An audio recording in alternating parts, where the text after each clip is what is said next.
Selamat pagi teman-teman. Hari ini kita akan membahas tentang struktur dan pengetahuan dasar perbaikan sepeda motor. Kita akan melihat 6 kasus di bawah ini. Ada kemungkinan kalian akan menemui ini di masa depan. Ini adalah hal yang perlu kalian pelajari.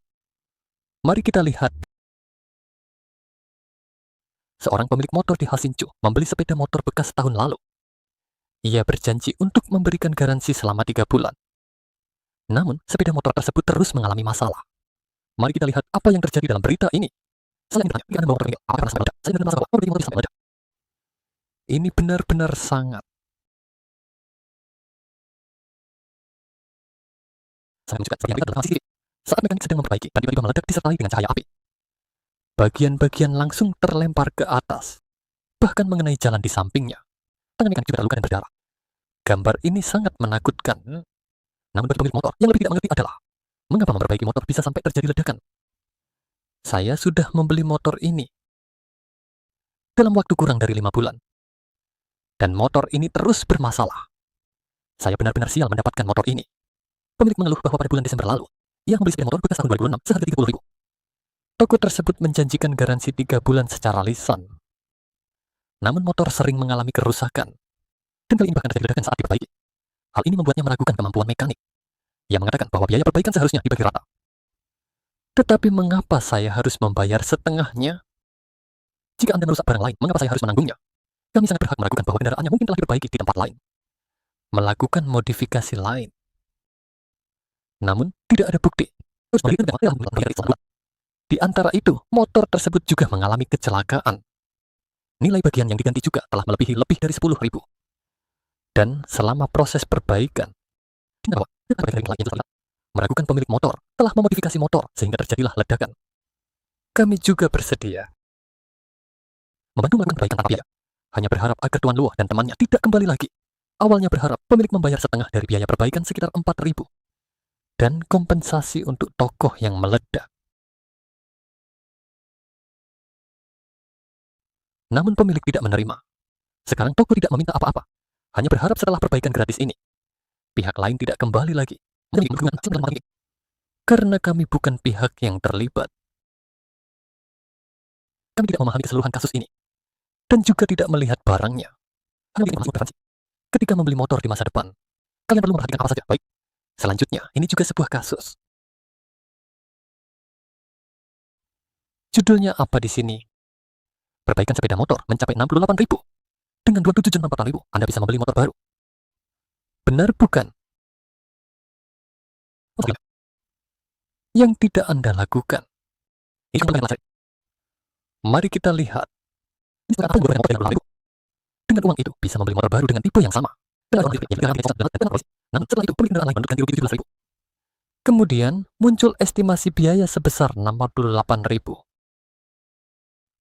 Meminta mahasiswa tersebut membayar tambahan 20.000. Mahasiswa itu merasa tidak adil, sehingga menolak untuk membayar. Ini tidak bisa. Mengapa harus memperbaiki transmisinya? Dengan ini, menganggapnya tidak adil ada 13 item. Tahun ini biayanya 6.850. Dengan harga ini bisa membeli motor baru dengan tipe yang sama. Saya rasa ini tidak rasional. Mahasiswa tersebut menabrak bagian belakang kanan mobil di depannya. Mobil itu berbalik saat itu ada 2 orang yang melihat. Plat nomor knalpot, lampu belakang, dan kendaraan mengalami kerusakan awal. Namun mereka tidak melapor ke polisi dan ingin menyelesaikan secara pribadi. Namun, pemilik yang tertabrak mulai menuntut mahasiswa tersebut untuk 2 kali perbaikan, termasuk penggantian knalpot dan 8 item lainnya. Mahasiswa tersebut mengakui dan membayar 17.200, tetapi estimasi biaya 64.000 ini. Jika ingin perbaikan sebesar itu, mungkin kendaraan sudah hancur total. Lebih baik membeli motor baru saja. Memperhatikan bodinya. Dan knalpotnya saya sampaikan tidak melapor ke polisi. Ini adalah kesalahan saya. Sebelumnya, pihak lain terus mengirim foto perbaikan, membuktikan bahwa mereka mengganti mesin. Pihak lain mengirimkan foto perbaikan secara bertahap, membuktikan bahwa mereka sudah mengganti mesin. Dia berbicara dengan sangat berani. Pemilik mobil memberitahu mahasiswa laki-laki, karena kebocoran oli mesin menyebabkan kerusakan. Perkiraan biaya perbaikan sebesar 60 yuan. Memintanya untuk membayar 20.000. Netizen berkata, kali ini sekalian modifikasi. Memodifikasi mesinnya sendiri, mencari orang untuk membayar. Dia berkata, karena oli bocor ke bawah. Mengakibatkan dia. Apa itu mengakibatkan dia sudah menyusut? Itu tidak mungkin, saya rasa tidak masuk akal untuk diperbaiki. Ini tidak mungkin untuk diperbaiki barangkali. Akan diperbaiki lagi di kali kedua. Tidak mungkin. Jadi ini pasti ada masalah. Lihatlah dengan seksama dokumen perkiraan yang dikirim oleh pihak lain. Di atasnya tidak ada cap resmi dari bengkel tersebut. Ada banyak masalah, pengacara mengingatkan, jika terlibat kecelakaan, harus melapor ke polisi. Jika harga kompensasi tidak sepakat, bisa mencari mediasi pihak ketiga. Jangan hanya berpikir untuk menyelesaikannya dengan membayar. Setelah melihat berita ini, kita tahu satu hal. Kecelakaan dengan peanut tidak peduli besar atau kecil. Harus dari rumah melapor ke polisi. Supaya tidak repot di belakang hari. Poin penting dari video ini bagus. Selanjutnya kita lihat ini. Bapak Yuhilua di Kaohsiung, tiba-tiba motornya mati. Kemudian menariknya ke bengkel di seberang. Karena mau tutupkan, jadi mobilnya ditinggal di situ. Hasilnya keesokan harinya. Semua sudah dibongkar. Mobil kesayangan setelah diservis, bodi dan semua bagiannya dicopot. Pemilik mobil mengaku pemilik bengkel tidak memberitahu. Dia marah hingga meminta teman untuk mengangkut mobilnya. Karena kamu tidak menjelaskan detail ke pelanggan terlebih dahulu. Di mana masalahnya terletak? Kamu baru menduga saja. Karena dia menduga, tidak bertanya, mengatakan, kenapa saya harus membayar tambahan 2.000 yuan ini? Mobil kesayangan Bapak Luo mati, tiba-tiba pada malam 7 Januari. Dia ternyata berutang pada bengkel motor dekat rumah. Karena sudah mau tutup, maka ditinggal mobilnya. Hasilnya, keesokan harinya saat ke bengkel, ternyata mesin mobilnya sudah dibongkar. Ia menuduh bengkel mobil tidak memberitahu terlebih dahulu. Juga harus membayar biaya perbaikan sebesar 2.000 yuan. Sangat marah dan memposting di internet agar semua orang berhati-hati. Mau bilang, dia saat itu meminta meminjam 300.000. 200.000, 100.000, apa dia? Tidak seperti kamu yang mengatakan tambahan 2.000. 3.000, di sini ada 10.000. 1.000, 18.000. Tapi dia tidak menjelaskan rincian kan? Ya, tidak ada yang memberitahu. Perkiraan biaya perbaikan bengkel tidak memiliki rincian. Atau menangkap gambaran besar. Pemilik mobil merasa terjebak dan menanggapi tuduhan. Pemilik bengkel mobil juga memiliki sesuatu untuk dikatakan. Lagi pula foto yang diberikan, kamu hari ini pagi bangun. Hasilnya di sini adalah ruang sampah. Perlu ditinggalkan di sini. Melihat apakah dia ingin hasilkan keturunan saat semua mobil itu berhenti. Saya sudah tahu orang itu seperti itu. Mobil Bapak Luo akhirnya diperbaiki di bengkel teman. Bos mengatakan, perlu dicek. Sebenarnya tidak perlu membongkar mobil. Seperti ini, tekanan bantalan baja tidak cukup setelah pengujian mobil Bapak Luo. Tekanan baja tidak cukup setelah mesin dibongkar. Dipastikan ada kebocoran pada kepala baja. Itulah sebabnya mobil tidak bisa dinyalakan. Uji alat menunjukkan bahwa akan ada pembongkaran besar. Kami akan memberikan perkiraan harga secara kasar terlebih dahulu. Jika kamu setuju, maka saya akan melakukan tindakan ini. Seperti ini, sebelum perbaikan pasti harus berkomunikasi dengan pemilik mobil. Termasuk item perbaikan dan harga. Harus dijelaskan dengan jelas. Bengkel motor yang dituduh adalah tidak memberitahu terlebih dahulu. Langsung membongkar motor. Akibatnya timbul sengketa konsumen. Berita dari Dongshan mengumpulkan laporan. Selanjutnya, kita lihat ini. Ini sama, juga dibeli. Mobil bekas bocor air setelah bocor. Mengganti suku cadang menghabiskan lebih dari 90.000. Namun mobilnya masih tidak bisa digunakan. Jadi hasilnya, apa kejadiannya? Masih menuduh pemilik mobil ada niat jahat. Untuk beberapa puluh ribu ini, harus menghabiskan lebih banyak waktu untuk menangani. Apakah itu sepadan? Itu tergantung pada kalian. Mari kita cari tahu. Situasi detailnya bagaimana? Sama, kami tidak menyatakan siapa yang benar, siapa yang salah, karena kami bukan pihak yang terlibat, karena ada beberapa detail. Semua orang hanya mengatakan sisi baiknya, tidak berbicara tentang sisi buruknya. Banyak hal juga sama. Ini juga harus mengingatkan semua peserta. Di kemudian hari, saat kalian melihat hal-hal, mendengarkan hal-hal harus mendengar dari kedua sisi. Mari kita lihat.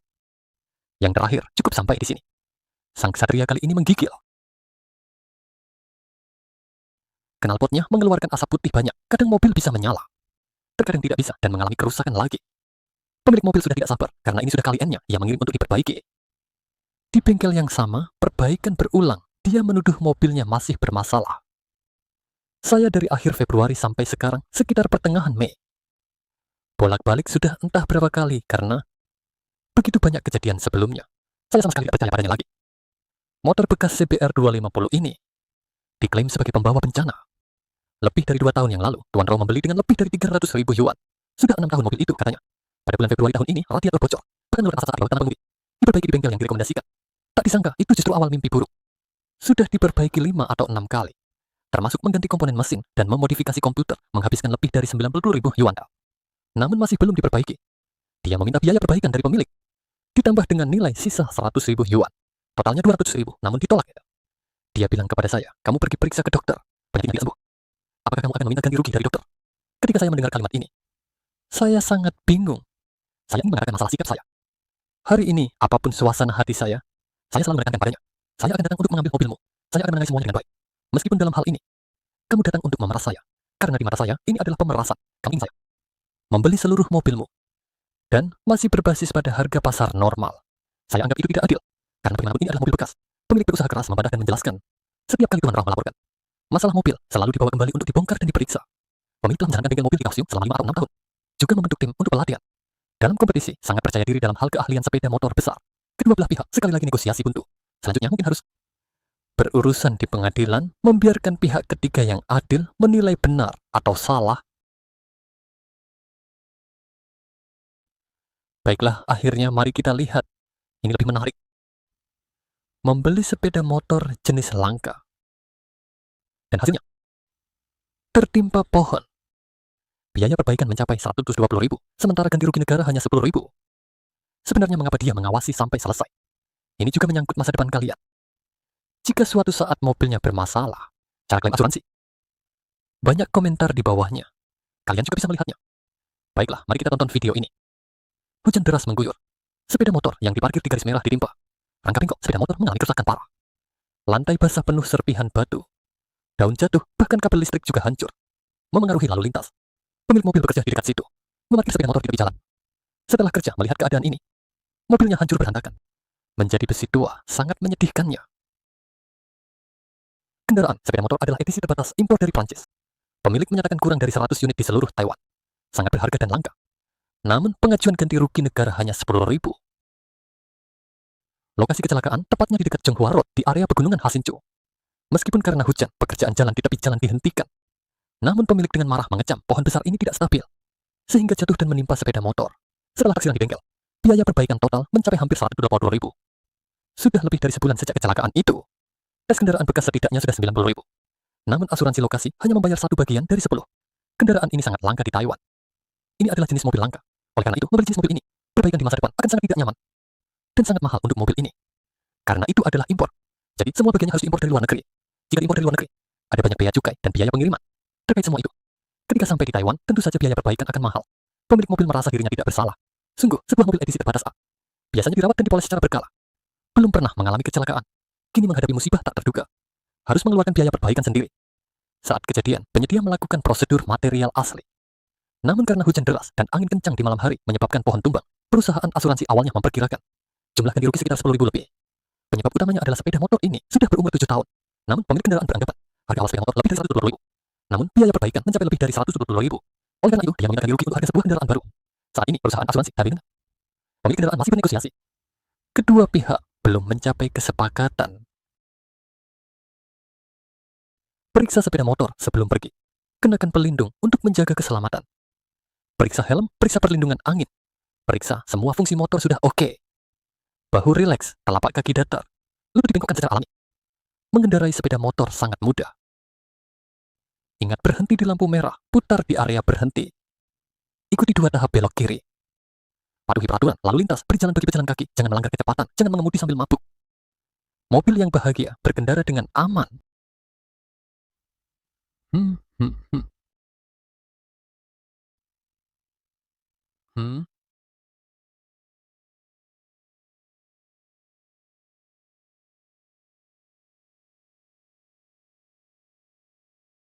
Karena sepeda motor ekonomik, nyaman, dan mudah dipelajari. Sepeda motor dapat dilihat di mana-mana di Taiwan.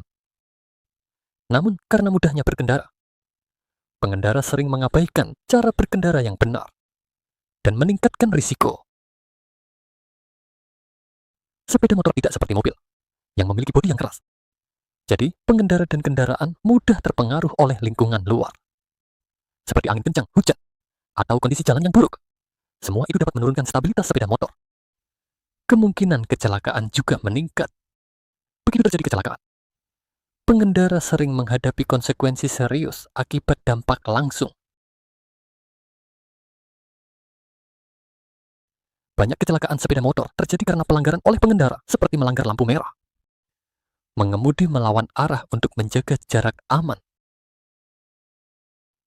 mencuri kecepatan. Perilaku yang melanggar peraturan lalu lintas ini sering menyebabkan akibat yang tidak terbayangkan. Dalam 2 tahun terakhir di daerah Taiwan, rata-rata sekitar 400 kejadian kecelakaan lalu lintas terjadi setiap hari dengan korban luka atau kematian. Di antaranya, sekitar 20 orang terluka akibat kecelakaan lalu lintas setiap hari. Sekitar 12 orang meninggal karenanya. Oleh karena itu, pengendara sepeda motor harus mengemudikan dengan hati-hati. Jangan biarkan penyesalan menimpa diri sendiri dan keluarga.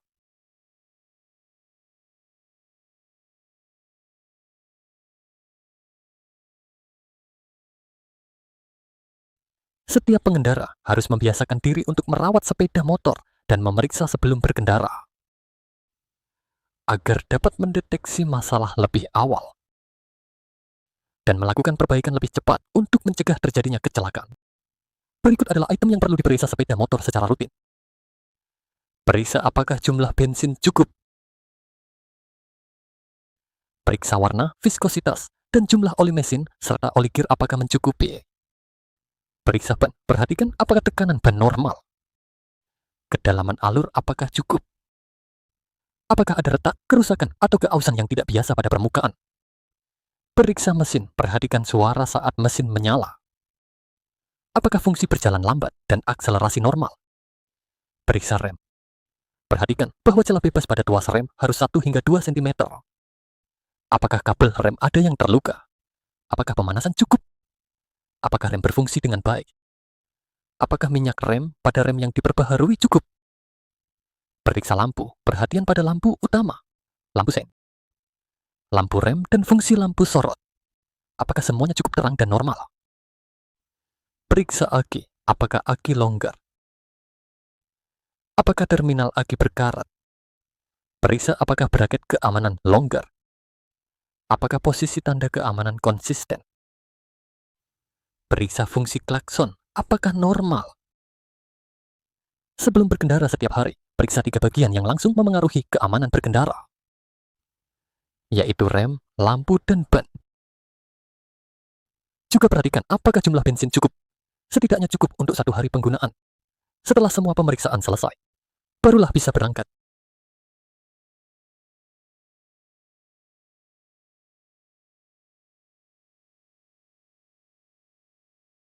Karena semakin tinggi kecerahan warna pakaian, semakin meningkatkan keterbacaan pengendara. Maka, pengendara harus mengenakan pakaian berwarna cerah, seperti warna putih, merah muda, kuning, dan sebagainya.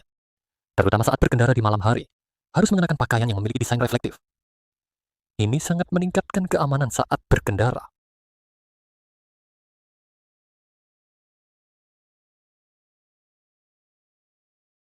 Pengendara saat mengendarai sepeda motor harus mengenakan helm keselamatan, sarung tangan pelindung, dan sepatu yang menutupi seluruhnya. Saat membeli helm keselamatan, pilihlah helm yang memiliki fungsi menyerap benturan dan memiliki stiker verifikasi atau tanda kelayakan. Jangan menggunakan helm yang sudah mengalami benturan berat. Helm yang sudah kehilangan fungsi perlindungannya. Juga tidak boleh untuk alasan ventilasi, menghapus lapisan dalamnya. Setelah mengenakan helm dan mengaitkan pengait, harus ada ruang cukup untuk 1 jari antara tali helm dan dagu. Jika terlalu ketat, kepala akan merasa tidak nyaman. Jika terlalu longgar, helm bisa terlepas saat terjadi kecelakaan, meningkatkan risiko cedera kepala.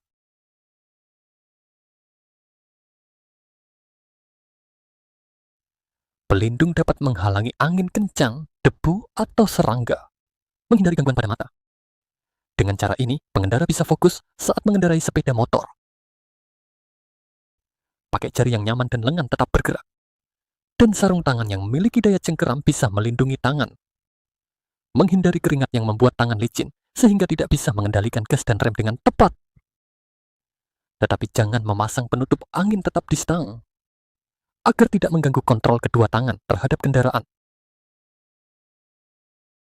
Pengendara mengenakan pelindung yang menutupi seluruh kaki, dan sepatu yang tepat, untuk menghindari cedera pada kaki, atau bahaya karena telapak kaki licin.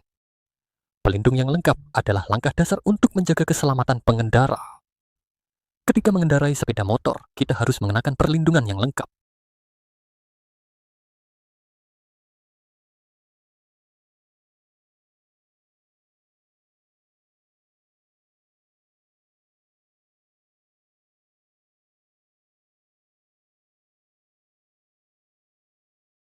Ketika memulai berkendara, mata harus memandang ke depan, mengumpulkan informasi di depan secara luas. Bahu harus santai, siku sedikit ditekuk, dan mendekat ke arah tubuh. Bagian atas tubuh sedikit membungkuk, tidak tegang, pegang stang dengan mudah. Jarak di depan seharusnya sekitar 1 kaki.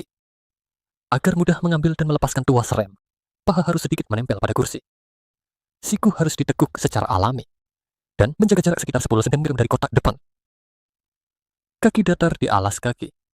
Jari kaki menghadap ke depan dan sedikit ke dalam. Sepeda motor dengan tempat duduk belakang tetap mampu mengangkut 1 orang. Penumpang harus mengenakan helm keselamatan. Tubuh penumpang harus sejajar dengan pengendara. Tidak boleh duduk menyamping. Untuk menjaga keseimbangan berkendara, kedua tangan merangkul pinggang pengendara. Keni sedikit mengapit paha pengendara. Kaki datar di alas kaki belakang. Menjaga posisi santai. Pengendara mengumpulkan informasi lalu lintas saat berkendara.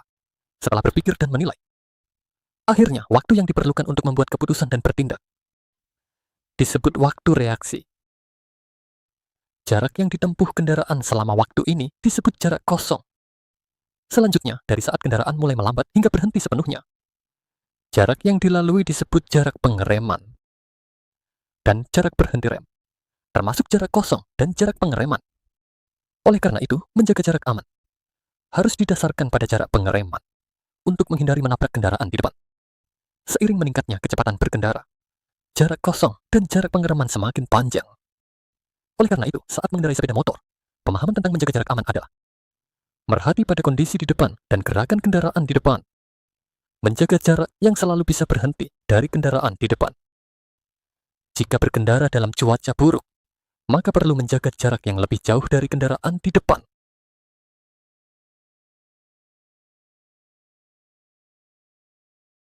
Cara pengereman yang benar adalah dengan mengembalikan gas, yaitu mengembalikan throttle ke kondisi tidak akselerasi. Melakukan pengereman mesin, dan secara bersamaan menggunakan rem depan dan belakang.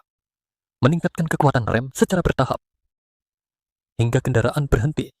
Jika menghadapi situasi khusus, perlu pengereman darurat, harus segera mengembalikan gas, dan sekaligus menggunakan rem depan dan belakang. Menyelesaikan tindakan pengereman sekaligus, dan menjaga kendaraan dalam keadaan stabil.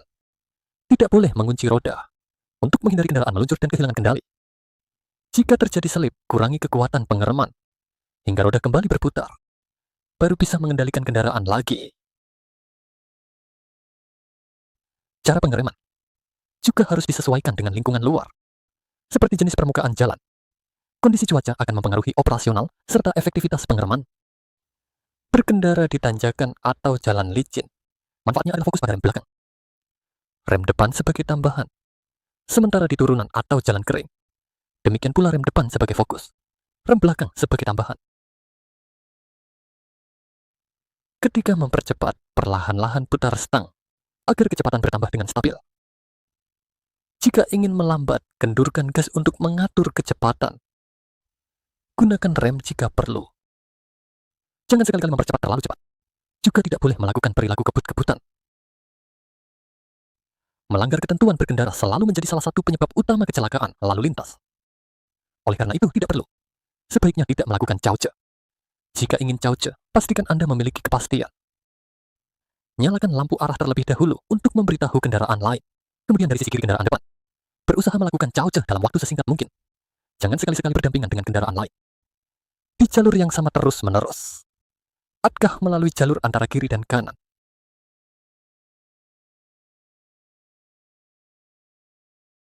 Kendaraan saat melaju di tikungan akan mengalami gaya sentrifugal karena pengaruh inersia. Oleh karena itu, pengendara dan kendaraan harus miring dengan tepat. Untuk mengatasi gaya tersebut, seiring dengan meningkatnya kecepatan kendaraan, gaya sentrifugal semakin besar. Sudut ketekukan tubuh pengemudi dan badan kendaraan juga harus meningkat agar dapat berbelok dengan lancar. Apabila kecepatan kendaraan terlalu tinggi dan tidak dapat mengatasi gaya sentrifugal, akan terjadi fenomena keluar jalur. Oleh karena itu, sebelum berbelok harus mengurangi kecepatan. Setelah memastikan radius tikungan, harus berbelok dengan sudut miring yang tepat dan kecepatan yang stabil. Sebelum melakukan manuver, pastikan keamanan terlebih dahulu. Kemudian percepat kembali dan luruskan kendaraan. Namun, jangan sekali-kali melakukan pengereman mendadak saat berbelok.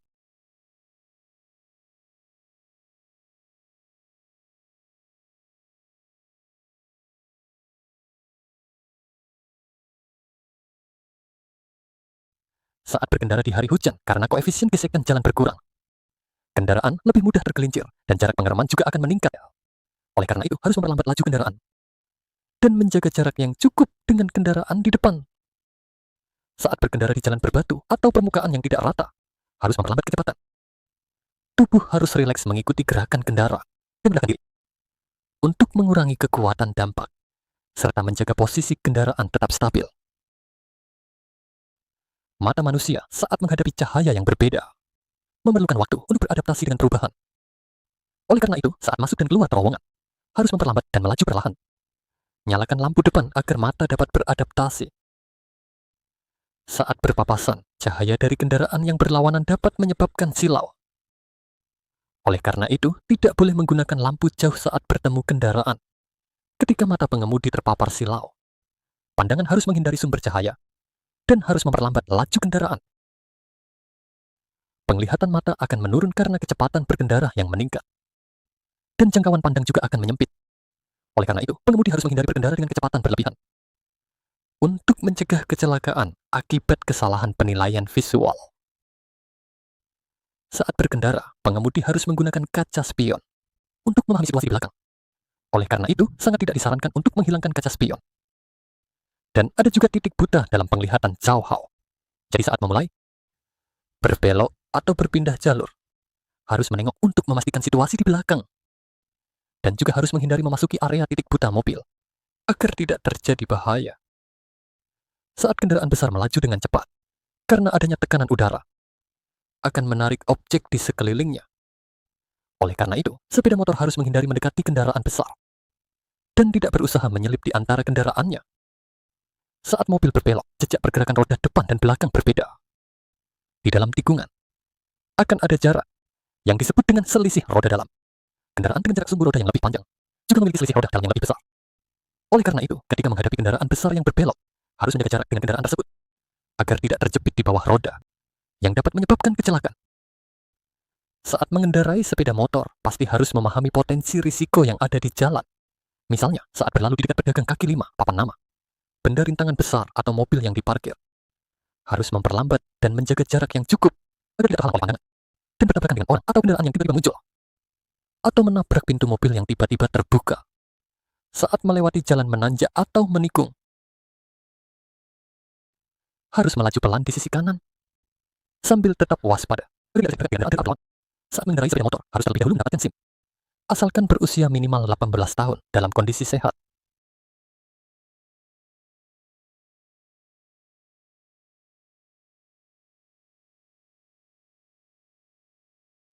Dan lulus ujian dari mata pelajaran yang relevan. Dapat mengajukan SIM untuk berkendara motor jenis tertentu. Jangan sekali-kali mengemudikan kendaraan tanpa izin. Mematuhi peraturan lalu lintas adalah langkah pertama untuk berkendara dengan aman. Jalur khusus kendaraan dan jalur prioritas kendaraan adalah hak jalan khusus dan prioritas untuk sepeda motor.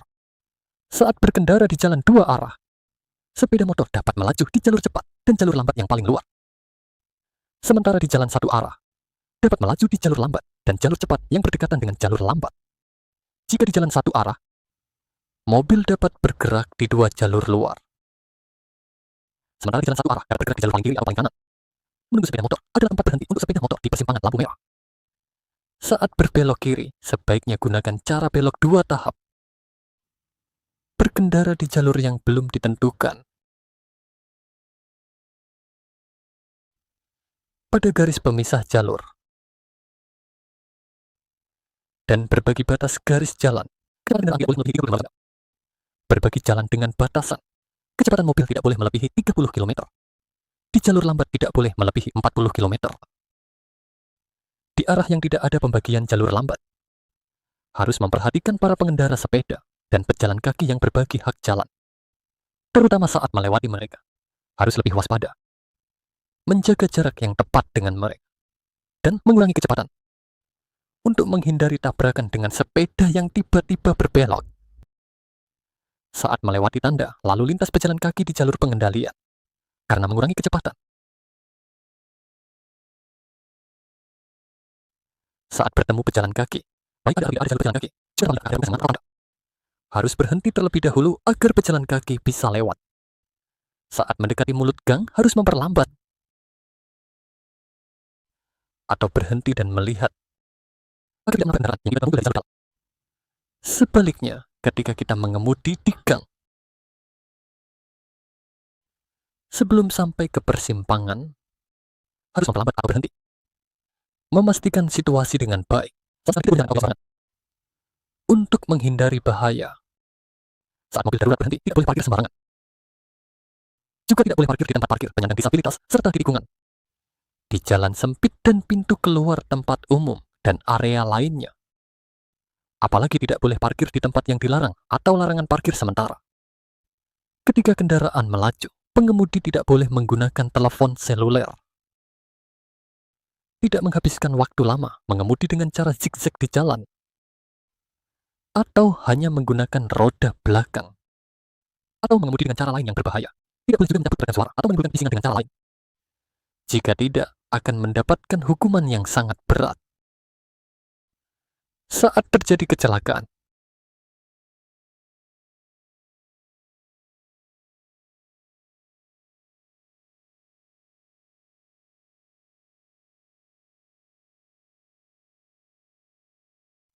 pengemudi harus tetap tenang. Jika hanya terjadi goresan ringan, harus memindahkan kendaraan ke pinggir jalan dan secepatnya mencapai penyelesaian dengan pihak lain. Saat terjadi kecelakaan yang serius, pertama, gunakan barang di lokasi untuk memasang tanda peringatan dan hubungi polisi di nomor 100 Sudut Prasoplo. Dalam telepon, harus menjelaskan lokasi kecelakaan, waktu, jenis kendaraan, dan kondisi korban dengan jelas. Jika tidak ada yang meninggal, dapat menggunakan barang yang memiliki fungsi penanda untuk menggambar garis, menentukan posisi ban sepeda dan kemudi. Akhirnya, pindahkan kendaraan ke sisi jalan. Menunggu kedatangan polisi. Jika ada yang terluka atau meninggal, harus segera memberikan pertolongan kepada yang terluka atau hubungi 119 untuk meminta bantuan. Namun tidak boleh sembarangan memindahkan kendaraan yang terlibat dan dijemput di lokasi. Hanya jika menyebabkan luka dan semua pihak setuju, baru boleh memindahkan kendaraan ke tepi jalan. Ketika polisi menangani kasus tersebut, harus memastikan catatan yang relevan apakah benar. Baru boleh menandatangani untuk menjaga hak sendiri. Dalam kasus kecelakaan, sebaiknya pihak yang terlibat melaporkan secara langsung atau melalui orang lain. Sama sekali tidak boleh larang meninggalkan lokasi. Jika tidak, akan dikenakan sanksi, pencabutan izin mengemudi atau sanksi pidana. Mematuhi 5 prinsip keamanan berkendara. Mengangkat kepala dan melihat jauh, memperbesar jarak aman. Memperluas penglihatan dan mengawasi dinamika di kedua sisi. Membiarkan mata bergerak, mengamati lingkungan sekitar. Mengukur lingkungan dan menyediakan jalur aman. Menguji fakta dan meramalkan arah berkendara. Dan mematuhi peraturan. Berkendara dengan aman itu yang terpenting. Jangan lupa periksa kendaraan dan gunakan pelindung. Menjauhi kecelakaan yang berbahaya. Aman dan pulang dengan selamat. Setelah menonton video ini,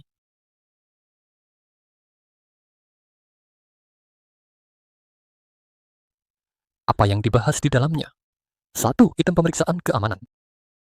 Selain itu, pemeriksaan sebelum berkendara. Juga pakaian pengemudi dan warnanya dapat memberi dampak pada kita. Selain itu, fungsi perlengkapan tambahan. Bagaimana cara mengenakan helm dengan benar? Baik yang kelima. Baiklah, kelima. Posisi berkendara yang aman. Pengoperasian rem ke-6. Ketujuh. Cobalah untuk belok dengan aman. Bahaya potensial dan langkah tanggap. Kesembilan. Beberapa peraturan mengemudi. Terakhir, mengenai penanganan kecelakaan. Semoga semua siswa setelah menonton video ini dapat mengingatnya dengan baik. Baik, sekarang mari kita lihat sengketa ini. Mari kita sedikit memahami, menganalisa sedikit. Dia baru saja selesai mengganti ban. Tak lama setelah itu, dia kembali mengatakan bahwa roda belakangnya mengeluarkan suara aneh. Untuk mencari tahu penyebabnya, mekanik di bengkel membongkar ban untuk diperiksa. Yang suara aneh berasal dari belakang mobil. Itu adalah bagian dari plat buka tutup transmisi. Akibat pelumas yang sudah tua, mungkin biasanya kita merawatnya. Di sini tidak ada minyak mengeras di dalam, menyebabkan kerusakannya. Tapi apapun penjelasan dari mekanik, klien sepertinya tidak bisa menerima. Menekankan bahwa sebelum dia ganti ban, tidak ada suara aneh. meminta bengkel untuk bertanggung jawab. Lalu dia bilang kenapa ada penggantian ban. Ganti ban, ganti ban, ganti ban. Jika ban gagal, ini hanya berputar saja. Tidak ada yang namanya kebalikan di sini. Saya tidak peduli apa yang dia pasang. Telepon tidak ada gunanya. Sebuah bengkel sepeda motor di Taoyuan. Baru-baru ini, seorang pria datang untuk mengganti ban belakang setelah selesai pergi tanpa masalah. Tapi 5 menit kemudian, mengatakan bahwa roda belakangnya mengeluarkan suara aneh. Proses pemasangan bengkel Haiji bermasalah. Mekanik langsung membongkar roda belakang untuk diperiksa. Menginformasikan bahwa masalah ada di plat buka, tutup transmisi bagian kiri ban. Namun pria itu tidak bisa menerima. Setelahnya bahkan meninggalkan ulasan buruk. Membuat pemilik toko sangat marah karena mengganti ban dan plat buka tutup ada hubungannya. Tidak masalah, yang dia inginkan adalah tidak ada suara. Saya bilang padanya tidak mungkin tanpa ada pelumas untuk menemani. Dia ada kotoran. Atau ada masalah pada pelumas yang utama. Menghasilkan suara dari transmisi. Plat buka tutup adalah sistem transmisi sepeda motor. Terletak di sisi kiri roda belakang. Utamanya mengontrol bagian sabuk belakang. Mirip dengan sproket belakang pada sepeda. Merupakan barang habis pakai kendaraan yang menempuh jarak tertentu. Ditambah jika tidak dirawat, maka akan aus, mengeluarkan suara. Umumnya bengkel akan menyarankan mengganti plat buka tutup atau seluruh komponen kopling. Total biaya sekitar 2.000 hingga 3. Bengkel dituduh bilang jika itu kesalahan mereka. Mereka bersedia mengakuinya, tapi jika klien keras kepala, mereka juga tidak akan menerima meminta yang tidak masuk akal. Berita Dongsan melaporkan dari Taoyuan. Setelah melihat berita ini, kenapa pelatih menayangkan berita ini kepada kalian? Karena nanti kalian juga mungkin mengalami hal yang sama. Namun mari kita bicarakan dari sudut pandang yang adil. Pemilik bengkel sepeda motor ini, dia juga sepertinya tidak begitu.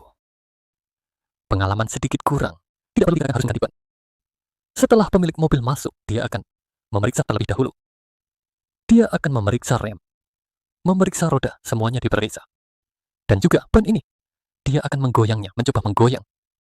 Harus memeriksa dengan sembarangan. Jika pelumas yang dibicarakan sebelumnya sudah aus, dia akan menggoyang. Ketika menggoyang, akan ada celah muncul. Akan goyang ke sana kemari. Seperti ini berkendara sepeda motor jadi tidak stabil. Karena dia tidak melakukan hal ini, klien cuma dibiarkan di sana lalu pergi. Menghasilkan pertolongan. Dia tadi berbicara tentang pelumas. Apa itu pelumas? Dalam bahasa Mandarin disebut bantalan bola. Di dalam bantalan ada beberapa bola. Agar tangan Anda bisa berputar, banyak alat mekanik yang memiliki ini. Benda ini di dalamnya diolesi dengan sedikit minyak. Adapun minyak, dalam bahasa Hokkien kita sebut susu minyak. Untuk melumasi, jika menggulung lama-lama, apakah itu akan aus? Ya, itu juga akan aus. Setelah aus, itu akan goyang-goyang. Akan mengeluarkan suara aneh. Minyak di dalam juga akan berubah kualitas. Jika digunakan lama tanpa diganti, juga akan berubah kualitas. Sebenarnya, ini adalah barang habis pakai. Baik, mari kita lihat. Lihat apa itu yang disebut bearing? Ya, baik. Mari kita masuk dan lihat. Apakah ada yang disebut bearing ini? Produksi bearing. Ini adalah bearing ini. Yang kita maksud disebut sebagai white tempered bone. Apakah kamu lihat white tempered bone? Karena ada banyak jenis yang besar dan kecil. Banyak jenis ya, tidak melihat. Selama ada benda yang berputar, harus dimasukkan ke dalam ban ini.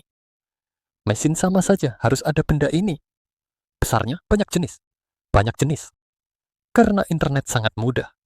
Jadi kita cari sedikit tentang pengenalan pembuatan bearing. Dia memilih banyak yang muncul. Baik, ini adalah bearing yang kita bicarakan tadi. Karena, coba deh, apakah juga dengar ini? Tidak dengar ini. Karena ini adalah sesuatu yang sangat profesional.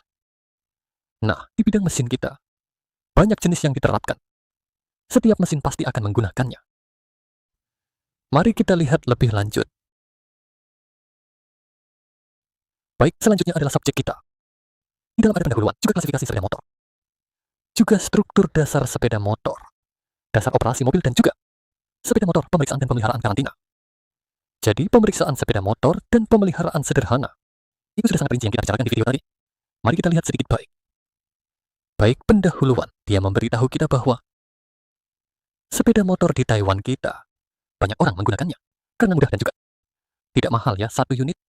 Sebenarnya bisa bertahan puluhan tahun tanpa masalah. Jika kamu merawatnya dengan baik, bisa lebih lama. Jadi cukup baik. Jadi di Taiwan kita, sepeda motor sangat banyak karena sangat praktis. Sangat praktis. Apakah kita tahu berapa sepeda motor di Taiwan? Mari kita lihat, mari kita tengok. Kita masuk ke dalam, kita lihat sedikit. Ini adalah data pengawasan dan karantina dari Kementerian Perhubungan. Apakah kamu lihat pelatih ini membuat link dari tahun 2007 menurut statistik sampai tahun ini? Mari kita gulir ke bawah. Apakah kamu lihat hal seperti ini? Ini sangat mengerikan. Mari kita lihat, kita tahu seperti ini. Apakah kamu lihat jumlah kendaraan motor? Yaitu mobil dan sepeda motor. Jumlah totalnya adalah. Dan di sini meningkat. persentase meningkat 121%. Sedangkan mobil dan sepeda motor lebih mengerikan. Jadi itu berarti setiap 100 orang, hampir 1 orang 1 unit ya. Jumlah mobil sebanyak itu akan menyebabkan banyak kecelakaan. Luas Taiwan tidak akan bertambah. Melebar ya, tapi kendaraanmu terus bertambah.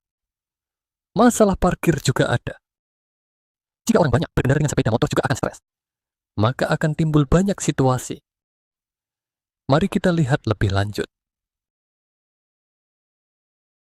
Klasifikasi sepeda motor kita lihat sebentar saja sudah cukup. Dia mengklasifikasikannya berdasarkan kapasitas mesin atau tenaga kuda. Ini adalah sepeda motor ringan, kecil. Ini adalah kendaraan listrik. Di sini dia memberitahu kita, tenaga kuda kurang dari 124 tenaga kuda. Atau kecepatan maksimum di bawah 45 km. Nomor platnya adalah huruf merah. Dengan latar belakang putih. Sedangkan untuk bagian listrik di bawah 5 tenaga kuda. Yang biasa. Yang berisiko adalah yang bisa kita lihat sering. Di bawah 50 cc ada cc-nya. Di atas 100 sedikit 4 tenaga kuda. Kecepatan melebihi 45. Yang berwarna coklat berlatar hijau. Huruf putih, sedangkan untuk kendaraan listriknya, dia menunjukkan kendaraan listrik. Sepeda motor ringan, sepeda motor listrik kecil. Dia bisa mendapatkan asuransi tanggung jawab wajib. Apa itu asuransi tanggung jawab wajib? Asuransi tanggung jawab wajib adalah jika terjadi kecelakaan. Asuransi tanggung jawab wajib adalah setelah terjadinya kecelakaan. Itu adalah biaya pengobatan untuk cedera yang bisa diklaim. Lalu bagaimana jika ada kematian? Yaitu 2 juta. Lalu jika kecacatan, dia memiliki tingkat kecacatan, itu harus melalui batasan tertentu. Lalu bagaimana pelatih tahu? Karena istri pelatih pernah mengalami kecelakaan mobil. Saya tahu, ini adalah hal yang sangat merepotkan. Kita akan bicarakan lagi jika ada kesempatan. Baiklah, mari kita lihat video ini sebentar.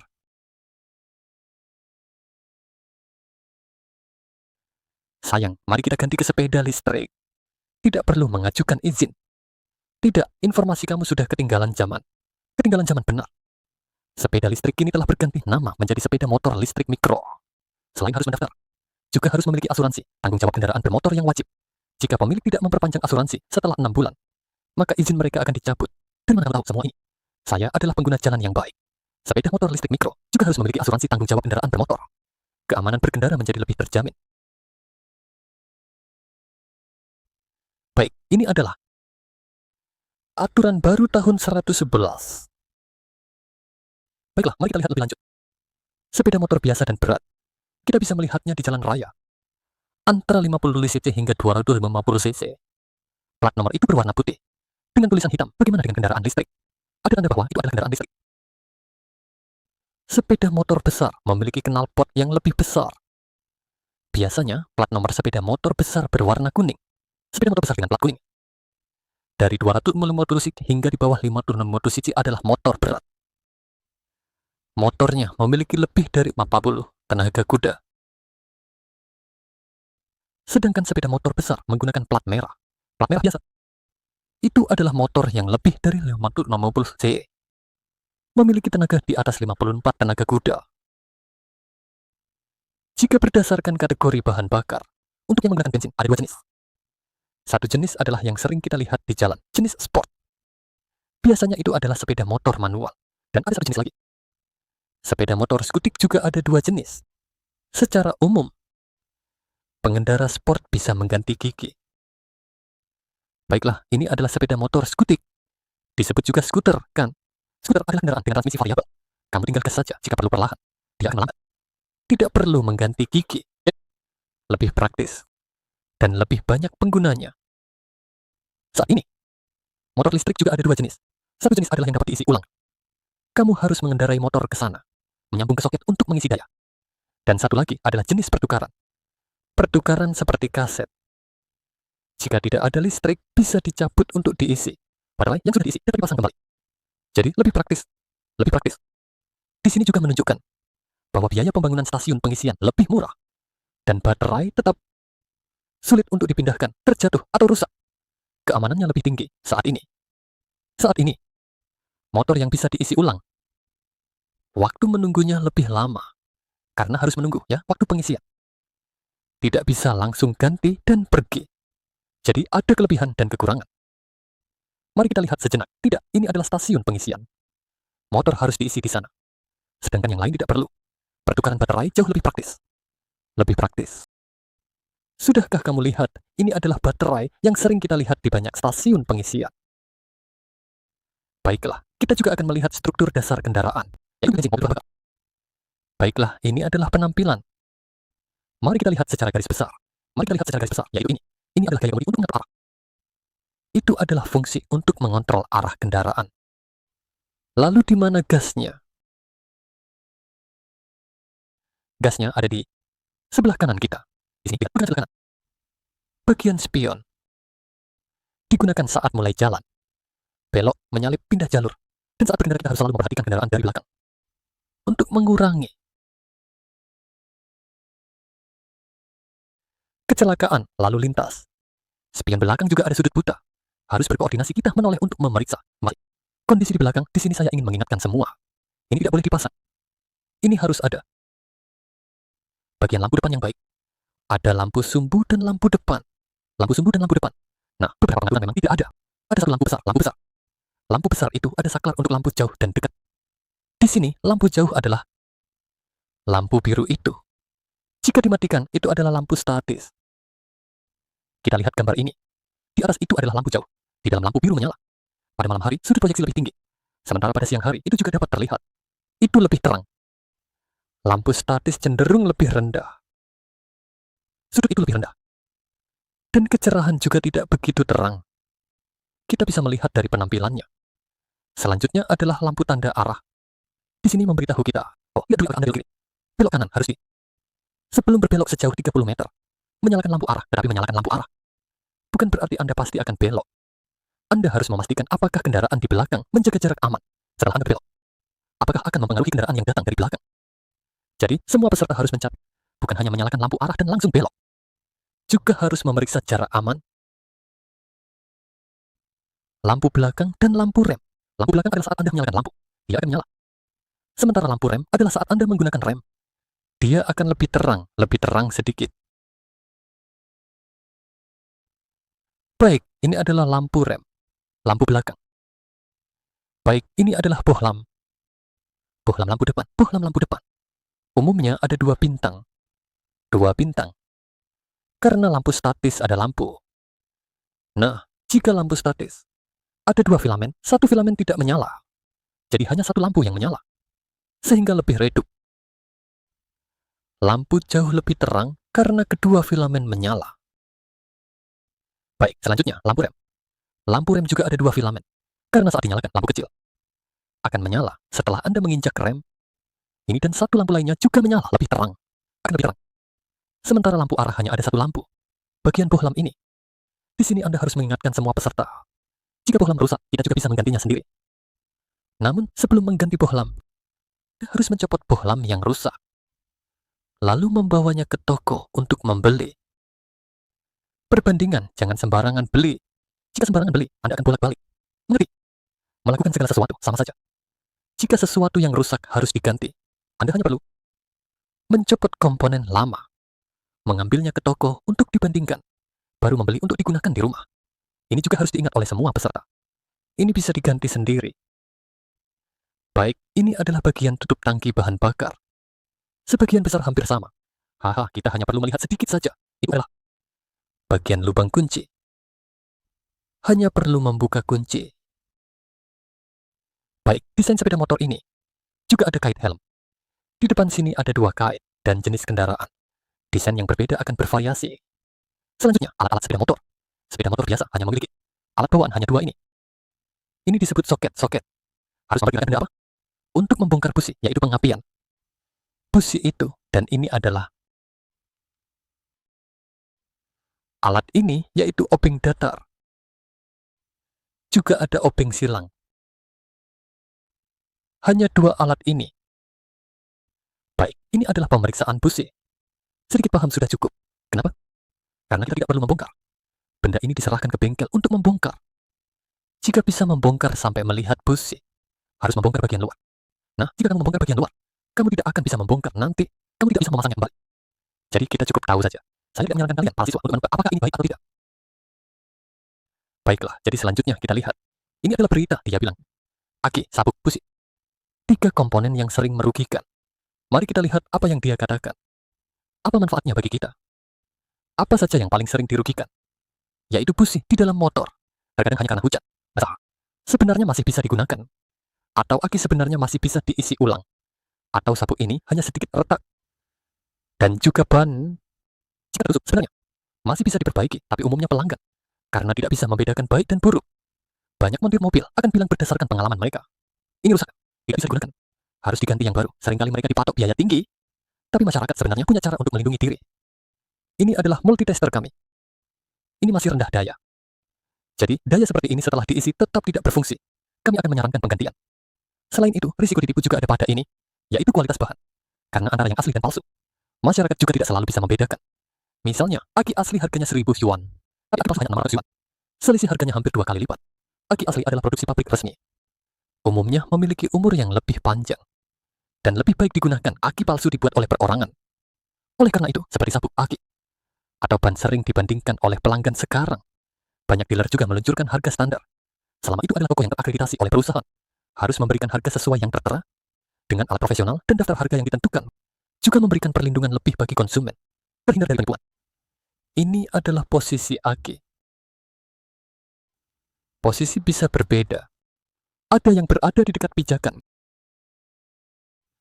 Yang perlu kita perhatikan di sini adalah aki ini. Tidak perlu memeriksa cairan aki atau menambah air suling. Tapi perlu memeriksa kondisi koneksi aki. Bila perlu harus dikencangkan. Karena sekrup ini bisa menjadi longgar. Jangan mencoba membuka penutup rapat yang ada. Karena ini bisa mengakibatkan aki rusak permanen saat menyalakan mesin kendaraan. Jika terasa mesin sulit dinyalakan, maka perlu memeriksa aki. Seharusnya sudah ada penjelasan. Dia juga menekankan saat menyalakan mesin, jika terasa motor starter berputar lambat, itu berarti harus ke bengkel untuk ditangani agar tidak terjadi kekurangan tegangan, mengakibatkan mesin tidak bisa dinyalakan. Untuk bagian panel instrumen berada di kedua sisi. Di tengah setir, mari kita lihat. Untuk motor ini, akan menampilkan speedometer, jam, lampu indikator kerusakan mesin, indikator bahan bakar, waktu ganti oli, perjalanan. Untuk bagian motor kurang lebih ini. Catatan di sini. Jika lampu indikator kerusakan mesin menyala, harus kembali ke bengkel untuk diperiksa. Apakah ada yang aneh? Jika lampu indikator menyala, harus kembali ke bengkel untuk perawatan kendaraan. Ini adalah bagian dudukan. Untuk dudukan, ketika menstabilkan kendaraan, Anda harus sangat berhati-hati. Misalnya, jika tanah tidak sangat kokoh, saat memarkir Anda harus memperhatikan. Untuk bagian ban, tentu saja ada ban depan. Saat ini, beberapa kendaraan memiliki 2 ban depan. Data saat ini tidak mencakup bagian ban. Saat kita mengendarai motor, kita tentu mempercepat tenaga akselerasi. Saat membebaskan gas, itu adalah rem untuk mengurangi kecepatan. Disampaikan ke tanah sehingga kendaraan saat beroperasi akan ada penarikan dan juga kepercayaan otomatis. Yang paling penting adalah bisa menopang berat. Saat digunakan akan nyaman berkat pola ban yang fungsional. Memiliki fungsi pengurasan untuk menghindari kendaraan tergelincir saat melewati genangan air. Ini sangat penting. Baik, ini adalah bagian dari ukuran ban. Di atas terdapat 4 angka. Yang berarti tahun 2019.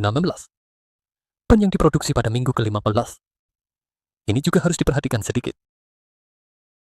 Selanjutnya, mari kita lihat apa itu ban depan. Ban kuaca cerah, ban kedua, dan ban hot melt. Ban semi hot melt, ban komposit. Ini sangat detail, mari kita lihat lebih lanjut. Apa yang dia inginkan sebenarnya?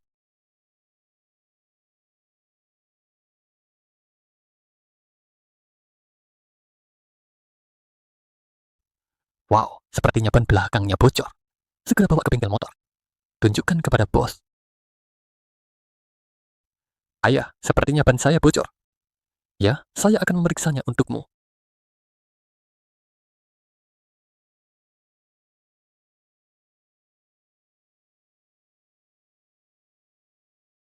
Secara umum, serahkan keputusan kepada bos bengkel. Kalau bicara seperti itu, benar bukan? Akan tergantung pada ukuran paku yang tertancap. Lihat lebar apakah jalur tambalan bisa menjangkau area tersebut. Jika tambalan tidak bisa menjangkau panjang lebar yang terlalu berlebihan, tentu saja ban tersebut tidak bisa ditambal. Jika itu adalah jenis jalur tambalan paku, pasti akan muat. Tapi itu juga harus lihat kondisi bannya. Jika yang ini disebut sebagai blok nomor induk. Kalau bicara dalam konteks timing, itu berarti tingkat penggantian banmu. Yang utama adalah melihat di samping. Tanda blok nomor induk, di sini pasti ada panah. Panah segitiga ini, bagian yang dibandingkan, pasti akan ada tanda blok nomor. Untuk menentukan apakah ban perlu diganti, itu lihat yang ini. Seperti ini, sudah habis sampai. Garis peringatan hilang, tentu saja disarankan untuk langsung diganti. Kamu juga tidak perlu melakukan tindakan tambal. Karena jika kamu terus menambal, jujur saja, ketebalan jalur tambal yang lengket juga akan lebih buruk. Selain itu, sekarang peraturan pemerintah menetapkan sampai tingkat ini. Pasti harus diganti. Kalau tidak, lembaga pengawasan akan memberikan sanksi. Jika berbicara tentang jenis ban, sebenarnya yang paling umum di pasaran adalah ban kinerja, ban angin, atau yang ini lebih cenderung ban cuaca cerah. Ini adalah 3 kategori utama. Dan ada satu jenis lagi, disebut ban jalan, yaitu ban untuk komuter. Pola ini lebih jarang. Itu disebut sebagai ban pelat kinton. Area kontaknya dengan permukaan jalan lebih banyak dibandingkan ban angin. Untuk ban angin sendiri, seperti namanya, mereka lebih banyak digunakan untuk pengeretan, untuk membuat saluran air, dan untuk ban ikan paus.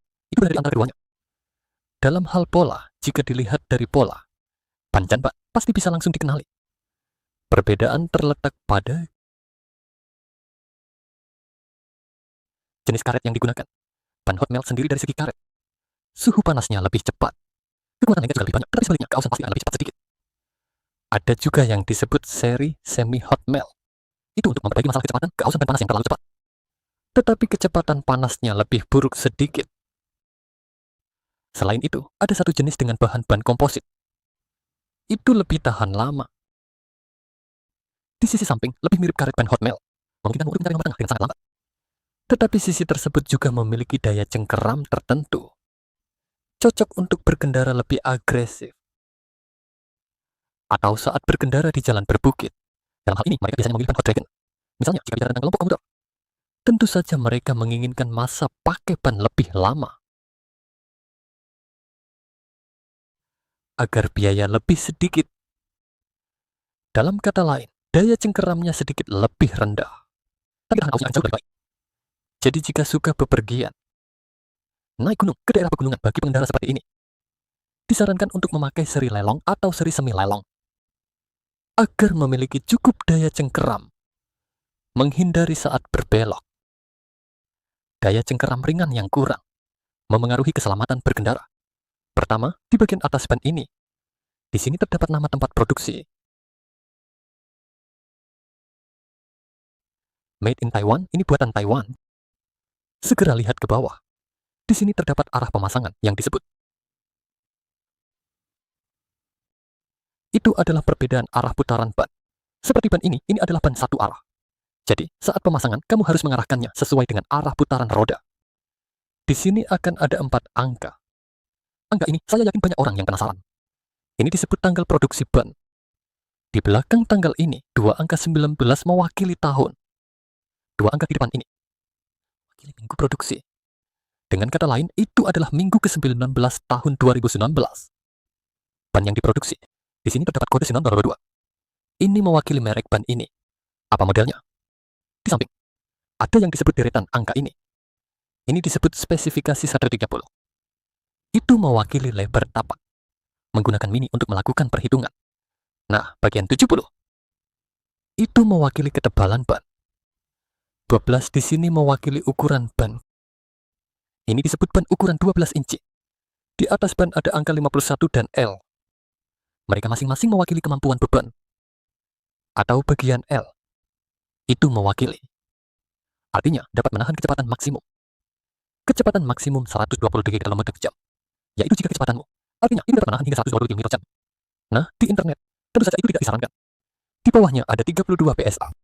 Ini pada dasarnya adalah tekanan yang disarankan untuk ban dalam keadaan dingin. Artinya jumlah tekanan ban. Pada dasarnya, ban memiliki saran sendiri. Harga jual tentu juga harus mempertimbangkan tingkat kesulitan pemasangan. Jika di mobil ada perangkat yang lebih kompleks, seperti silinder belakang, atau biaya pemasangan ABS, relatif akan ada tambahan sedikit lebih tinggi. Nah, perbedaan antara roda depan dan belakang tentu saja ada. Juga ada tingkat kesulitan pemasangan yang relevan. Sebagian besar harga di pasaran berkisar antara 400. 800 jumlahnya bervariasi. Nah, relatif. Jika itu adalah motor besar, harga akan lebih tinggi sedikit. Yang saya maksud adalah bagian yang biasa disebut speed cruiser. Begitu. Sebenarnya video ini sangat bagus. Namun, pelatih ingin menambahkan 2 poin di sini. Hal pertama yang ingin saya katakan, setelah ban kempes, ia akan secara perlahan mengempis. Dalam proses perlahan mengempis, mobilmu akan bergetar, akan goyang, terutama saat berbelok. Mobilmu akan berubah sudut. Jadi, pada saat ini, mobil akan sedikit tidak stabil. Itu adalah ban. Setelah mengempis, tentu saja, harus mencari untuk memperbaiki ban. Nah, jika mengempis sangat parah, jangan menariknya untuk pergi. Karena jika ditarik, ban akan aus. Jika aus terus-menerus, ini akan membuat ban tersebut menjadi terlalu aus dan tidak bisa diperbaiki lagi. Itu artinya seluruh ban akan sia-sia. Hal lain adalah tentang perbaikan ban. Tadi telah dibahas tentang strip perbaikan. Strip perbaikan itu adalah selembar. Apa yang bisa kita sebut? Bagaimana menjelaskannya? Mari kita lihat unit lain. Kita bisa mengetahui apa itu strip perbaikan. Di pelajaran mobil kita telah membahas tentang strip perbaikan. Mari kita lihat di mana. Di sini yang ke-8. Karena motor kami tidak memiliki ban cadangan. Motor kami memang tidak memiliki ban cadangan. Namun, dulu motor memiliki ban cadangan. Dulu, mobil Skoda dengan knalpot belakang memang memiliki ban cadangan. Jika kalian pernah melihat merek Vespa adalah motor yang memiliki ban cadangan. Namun, kini mobil tanpa ban cadangan juga sama. Dulu ada ban cadangan, sekarang juga tidak ada. Sebuah gambar menunjukkan paku yang menusuk. Di atasnya, inilah strip perbaikan. Strip perbaikan mirip dengan seakan-akan sejenis karet yang lembut dalam bentuk strip. Masukkan ke dalam lubang itu, ke dalam lubang yang rusak. Lalu, setelah alat itu ditarik keluar, maka strip tambal ban itu menempel di bagian ban. Jika terkena tekanan, maka akan menyatu dengan karet. Jadi ban sudah tertambal. Itu akan lebih cepat yang di bawah ini. Dalam ban dalam ditambal dari dalam. Sepertinya karena entahlah, itu ada yang namanya benda aneh itu kan? Harus melepas seluruh ban. Lepas juga pelek, tambal dari dalam. Jadi mana yang lebih baik? Yang di atas ini lebih sederhana. Lebih murah, yang di bawah ini lebih mahal. Karena harus melepas ban. Namun, saya sarankan peserta harus menggunakan cara ini untuk menambal ban. Jangan menggunakan strip tambal. Karena dengan strip tambal, akan ada kemungkinan bocor mungkin setelah 1 minggu. Atau setelah sebulan, kadang-kadang bisa perlahan bocor. Jadi saya sarankan semua orang menggunakan cara di bawah ini. Ditambal dari dalam. Baik, itu tentang ban. Menambah sedikit pengetahuan. Selanjutnya, kita lihat ini. Ini adalah produk yang diluncurkan oleh Michelin. Ia adalah tidak perlu diisi angin, tidak perlu diisi angin. Ban yang tidak perlu diisi angin saat mengemudi. Apakah kamu sudah pernah melihat? Tipe ban baru ini tidak perlu diisi angin. Tentu saja tidak akan bocor. Mobil pengantar pos Prancis perlahan melaju. Sekilas terlihat seperti mobil biasa. Tapi jika diperhatikan, ban tersebut berongga. Ini adalah produk baru dari Michelin, ban bebas udara optis. Michelin telah mulai mengembangkan ban tanpa udara selama beberapa tahun terakhir. Dan kini telah resmi menandatangani kontrak dengan pos Prancis. Pada tanggal 27, 3 pos pertama dipasang optis dan mulai beroperasi. Dan diperkirakan sebelum tahun 2024, dipasang pada sekitar 40 kendaraan pos. Baik, ini adalah tipe baru ban. Ini adalah ban yang memiliki keunikan tidak memiliki udara. Di Prancis, dikembangkan oleh Michelin. Sebenarnya terasa cukup baik, tapi masih perlu waktu untuk penggunaan. Sampai kita tahu apakah itu cocok atau tidak. Banyak produk memang seperti itu. Begitu dirancang, rasanya cukup baik, namun setelah digunakan waktu tertentu, banyak hal yang tidak terduga. Masalah bisa muncul. Jadi membeli barang termasuk mobil. Membeli mobil juga sama. Mobil yang baru keluar, sebaiknya tidak langsung dibeli. Biarkan pasar beberapa waktu. Nanti akan terdapat beberapa masalah. Beberapa umpan balik, baru tahu apakah sepeda motor atau mobil itu tahan lama atau tidak. Desainnya memang bagus, baik. Selanjutnya, ini adalah bagian sepeda. Sama saja, dengan sesuatu yang menyerupai busa. Jadi pada saat ini kamu tidak perlu mengisi udara. Sungguh bagus, sangat bagus. Namun tetap saja, masih perlu waktu untuk membuktikan. Di tahun 70-an, di Taiwan ada pameran penemuan. Saat mendengar pameran penemuan, semua orang merasa cukup baik sepertinya. Benar, di masa lalu, zaman itu memang sangat menarik. Namun produk dari pameran penemuan, orang yang mendapatkan uang tidak banyak. Hanya beberapa pengusaha penemuan yang biasa. Ada sebuah band yang saya lihat di berita di televisi. Jadi, saya pergi ke Taipei untuk melihat pameran tersebut lagi. Ban mereka adalah ban sepeda motor. Banyak paku dicoba di atasnya. Setelah ditarik keluar, ban itu bahkan tidak bocor. Sangat aneh kan? Makanya sangat aneh. Pelatih juga merasa bingung, kenapa bisa hebat sekali. Setelah ngobrol sedikit, karena dia adalah pemilik bengkel sepeda motor. Karena di zaman dulu, banyak orang menaiki sepeda motor. Ban bocor atau jatuh, biasanya akan berdarah-darah. Tapi jika tidak percaya, di belakang ada truk atau kendaraan besar yang lewat. Dia akan berakhir buruk, jadi dia memiliki niat itu. Di belakang ada truk atau kendaraan besar mendekat. Dia sudah GG, jadi dia mulai ada niat. Inilah desainnya. Ban keluar. Prinsipnya adalah mengoleskan lapisan silikon di bagian dalam ban. Mengoleskan silikon yang tebal. Lalu kamu menusuknya dengan paku, kemudian tarik keluar. Silikon tersebut akan menutup lubang yang tertusuk. Menyumbat dan menutupnya. Jadi tidak akan kempis lagi, prinsipnya cukup bagus. Tapi sebenarnya, dari segi rasa, penggunaannya juga sangat baik. Masalahnya, kenapa saat ini kalian belum pernah melihatnya? Kita harus tahu satu poin penting. Karet dan silikon adalah dua entitas yang berbeda. Mereka tidak bisa sepenuhnya menyatu. Terikat di atasnya juga patut dipertimbangkan. Mungkin saat kamu baru mengoleskannya, ia bisa bertahan. Namun setelah digunakan beberapa waktu, mungkin akan terlepas. Setelah terlepas, ban akan memiliki efek eksentrik saat berputar. Akan goyang, tidak stabil. Dan biaya juga tinggi. Ini adalah pemikiran pelatih. Kemudian saat ini kita tidak melihat desain ini di pasaran. Dalam video ini, dia membahas tentang kapan seharusnya mengganti rem depan dan belakang.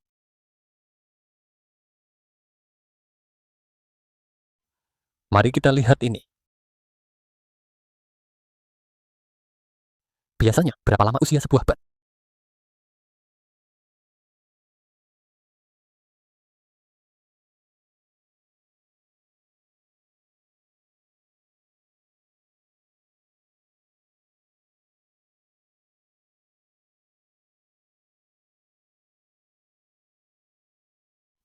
Usia, ya?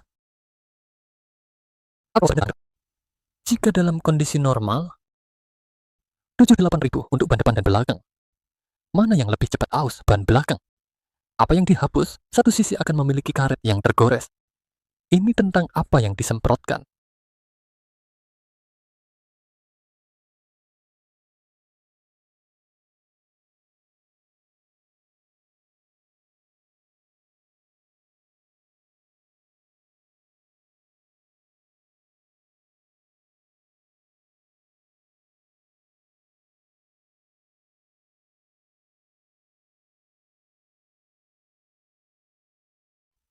Melihat apakah ada sisi ban yang bocor.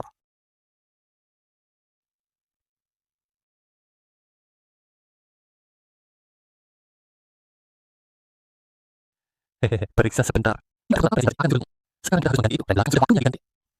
Bagaimana cara memeriksanya?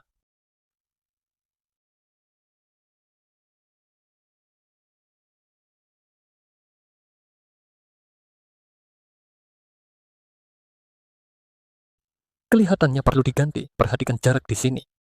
Jaraknya karena setelah dia berputar sepenuhnya, dia sudah hancur, hanya sepanjang ini. Dan ini sudah tertekan sepenuhnya, sudah kencang. Jadi umur rem ini juga tergantung pada penggunaanmu, kan? Setiap orang memiliki kondisi penggunaan yang berbeda. Begitu. Gunting.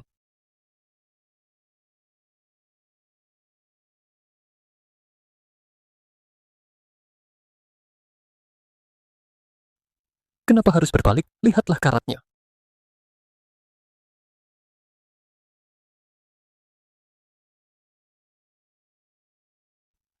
Nah, harga total untuk rem depan dan belakang.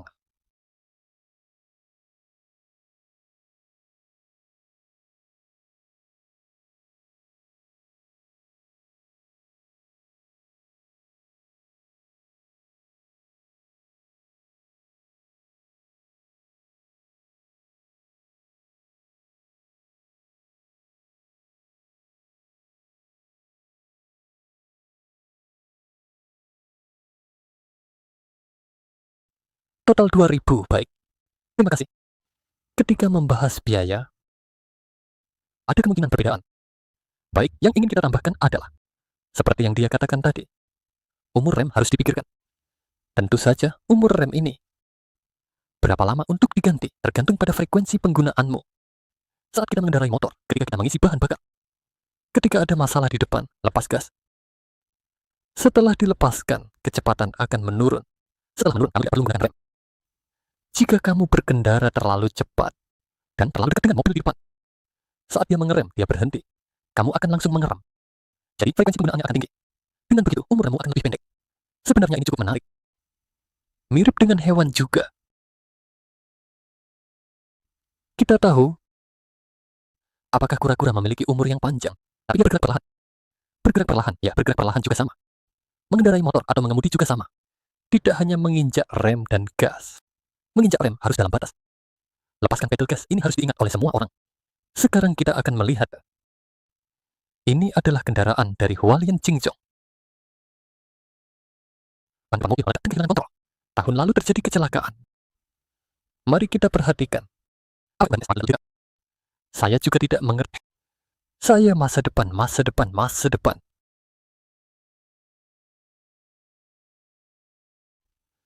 Dengan sembarangan.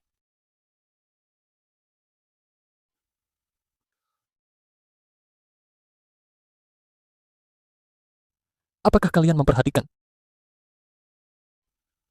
Mengapa bisa terjatuh? Dia mengangkat tangan kiri. Setelah terkumpul, sepertinya ingin mengangkat helm. Akibatnya, tangan kanannya bergerak sedikit. Setelah bergerak, dia tidak bisa menjaga kendaraan tetap stabil. Jadi, kita perlu mengingat kepada semua siswa. Mengendarai sepeda motor, jangan sampai mengandalkan satu tangan.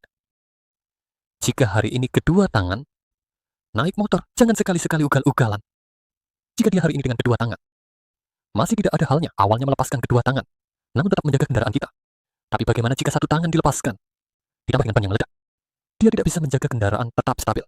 Maka terjatuhnya kendaraan. Selanjutnya, mari kita lihat struktur interior sepeda motor. Struktur interior. Kita bisa memahami ini secara umum karena keterbatasan waktu. Baik, ini adalah gambar yang diambil pelatih di atas sepeda motor. Satu sepeda motor, yaitu membongkar seluruh bagian sepeda motor. Bagian luar dilapisi dengan plastik. Kotak U biasanya ditempatkan di sini. Ini adalah bagian mesin. Ini bagian lainnya. Dari sisi lain, diambil gambar dari sisi berbeda. Sistem suspensi. Sistem suspensi ini menghubungkan kendaraan dengan roda untuk mengurangi kebisingan saat berkendara. Dan juga pantulan serta getaran. Dengan cara ini lebih aman. Lebih nyaman sedikit. Jika tidak ada ini, akan sangat aneh saat berkendara. Baik, ini adalah bagian mesin. Bagian mesin ini sudah dibedah. Dia juga menyebutkan tentang pembakaran bensin. Energi yang dihasilkan dikonversi menjadi energi kinetik. Filter udara. Mengapa udara perlu disaring? Karena udara bercampur dengan bensin. Setelah kedua zat tersebut dicampur, harus disemprotkan ke dalam ruang bakar untuk dibakar. Jadi, udara perlu disaring, jika tidak, udara akan mengandung kotoran. Jika kotoran tersebut masuk ke dalam silinder, dia akan mengeluarkan semprotan. Itu akan menjadi masalah, jadi harus disaring. Disaring, jadi jika kendaraan kita sering masuk dan keluar dari lokasi konstruksi, akan ada debu. Jadi, semua ini harus dibersihkan. Ini juga sama, lihat tidak ada serat hijau. Mobil dan sepeda motor juga sama. Seperti masker. Seperti kita yang memakai masker. Selanjutnya, transmisi otomatis. Mobil dengan transmisi otomatis. Apa ini tuas rem? Sesuai dengan tuas rem, ada di depan pegangan kemudi. Kemiringan kiri kanan. Sebelah kiri mengendalikan rem belakang roda belakang. Sebelah kanan mengendalikan rem roda depan. Pengoperasian rem dilakukan melalui pengoperasian tuas rem untuk memperlambat putaran roda agar kendaraan melambat dan berhenti. Sistem otomatis. Melambat dulu pelan-pelan, lalu perlahan-lahan tekan rem. Selanjutnya, mari kita lihat gigi. Mengganti gigi saat berkendara. Perlu mengganti gigi. Gigi kendaraan berbeda dengan yang lain. Tuas rem dan rem. Di bawah ini adalah rem. Di sebelah kanan pegangan kemudi kita. Sebelah kanan mengendalikan rem roda depan. Rem depan, lalu sebelah kiri. Sebelah kiri mengendalikan kopling, ya. Tunggu, kita akan membahasnya. Baik rem sepeda motor dan sistem rem. Jadi, jika menggunakan sepeda motor, tangan kanan mengendalikan roda depan. Kaki kanan mengendalikan roda belakang. Kaki kanan untuk rem roda belakang. Jadi, modus operasinya berbeda. Lalu tuas kopling, dan di mana pedal gigi? Di sebelah kiri kita. Di sebelah kiri, tuas ini. Tuas ini adalah kopling. Ketika Anda mengganti gigi, Anda harus menariknya. Menariknya sampai kencang agar tenaga terputus. Saat terputus, Anda baru bisa mengganti gigi. Ini nanti kita akan bicarakan. Baik, bagian mengganti gigi menggunakan tuas. Menggunakan tuas untuk menekan ke bawah. Atau mengangkat ke atas, itu adalah bagian mengganti gigi. Ini adalah perangkat pendingin. Ada kipas saat berputar, akan menggerakkan kipas untuk mendinginkan. Mesin dalam proses kerja, karena bensin terus-menerus terbakar, akan terus menghasilkan peningkatan suhu. Jika terlalu cepat, maka akan kehilangan fungsinya. Jadi, perlu perangkat pendingin. Perangkat pendingin ini mirip dengan kipas, dapat menarik udara dingin masuk. Jadi saat berkendara, harus sangat memperhatikan, seperti mengenakan gaun panjang atau tipe sayap ringan. Harus mencegahnya terjerat. Ini sangat perlu diperhatikan. Oke, ini bagian depan. Di sini adalah silinder. Ini adalah sistem penyemprotan bahan bakar. Dan ada juga sabuk. Untuk sabuk itu adalah untuk menggerakkan roda belakang. Seluruh komponen, yaitu mekanisme transmisi. Yaitu mekanisme pemindah gigi. Tunggu sebentar, kita akan melihat animasi. Oke, soal cara penggerakan. Ada cara penggerak dengan sabuk. Seperti saat ini yang kita lihat adalah sabuk. Jadi sepeda kita menggunakan cara penggerak apa? Sepeda kita menggunakan rantai. Kemudian sistem penyemprotan bahan bakar. Bahan bakar adalah minyak yang mengalir ke dalam mesin untuk dibakar. Dengan cara apa ini masuk? Dulu menggunakan karburator. Sekarang menggunakan cara penyemprotan. Perbedaan terbesar dalam sistem penyemprotan bahan bakar adalah akibat kebutuhan yang nyata. Memberikan jumlah bahan bakar yang tepat, dan juga kontrol sudut pengapian. Memastikan mesin mendapatkan performa terbaik dibandingkan dengan karburator.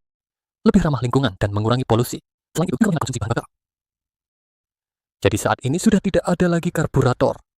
Karburator sudah tidak ada lagi. Knalpot harus mengeluarkan gas. Mengeluarkan gas buang. Lalu mengapa ada gas buang? Karena mesin membakar bensin akan menghasilkan gas buang untuk dikeluarkan. Seperti kita menghirup, bernapas. Setelah menghirup, apakah kita harus mengeluarkannya? Ya, menghirup dan mengeluarkan. Sebenarnya prinsipnya sama. Selanjutnya, mari kita bicarakan bagian mobil listrik. Mobil listrik menghilangkan mesin pembakaran dalam. Mesin pembakaran dalam juga memiliki sistem bahan bakar. Sistem penghisapan, sistem pembuangan, dan sistem pengapian. Perangkat tersebut, jika dibandingkan dengan biaya mobil berbahan bakar, ada perbedaan yang cukup besar. Sedangkan baterai dan total komponen listrik menyumbang lebih dari 40% dari biaya mobil listrik. Selanjutnya adalah motor listrik. Sekitar 10% hingga 20%. Sebenarnya, yang dibicarakan dalam perangkat rumah tangga adalah desain produk, serta perbaikan. Umumnya banyak hal yang sama. Setelah digunakan beberapa waktu, akan ada perbaikan, karena juga ada kekurangan yang muncul. Jadi melahirkan produk mobil listrik, karena ini lebih ramah lingkungan. Dan proses pembuatannya lebih sederhana. Namun saat ini, masih ada ruang untuk perbaikan, karena produk selalu seperti ini. Dari sudut pandang sejarahnya, setiap produk akan terus berubah. Desain produk itu selalu demikian. Penampilan sepeda motor listrik terlihat sama sekali dengan kendaraan berbahan bakar.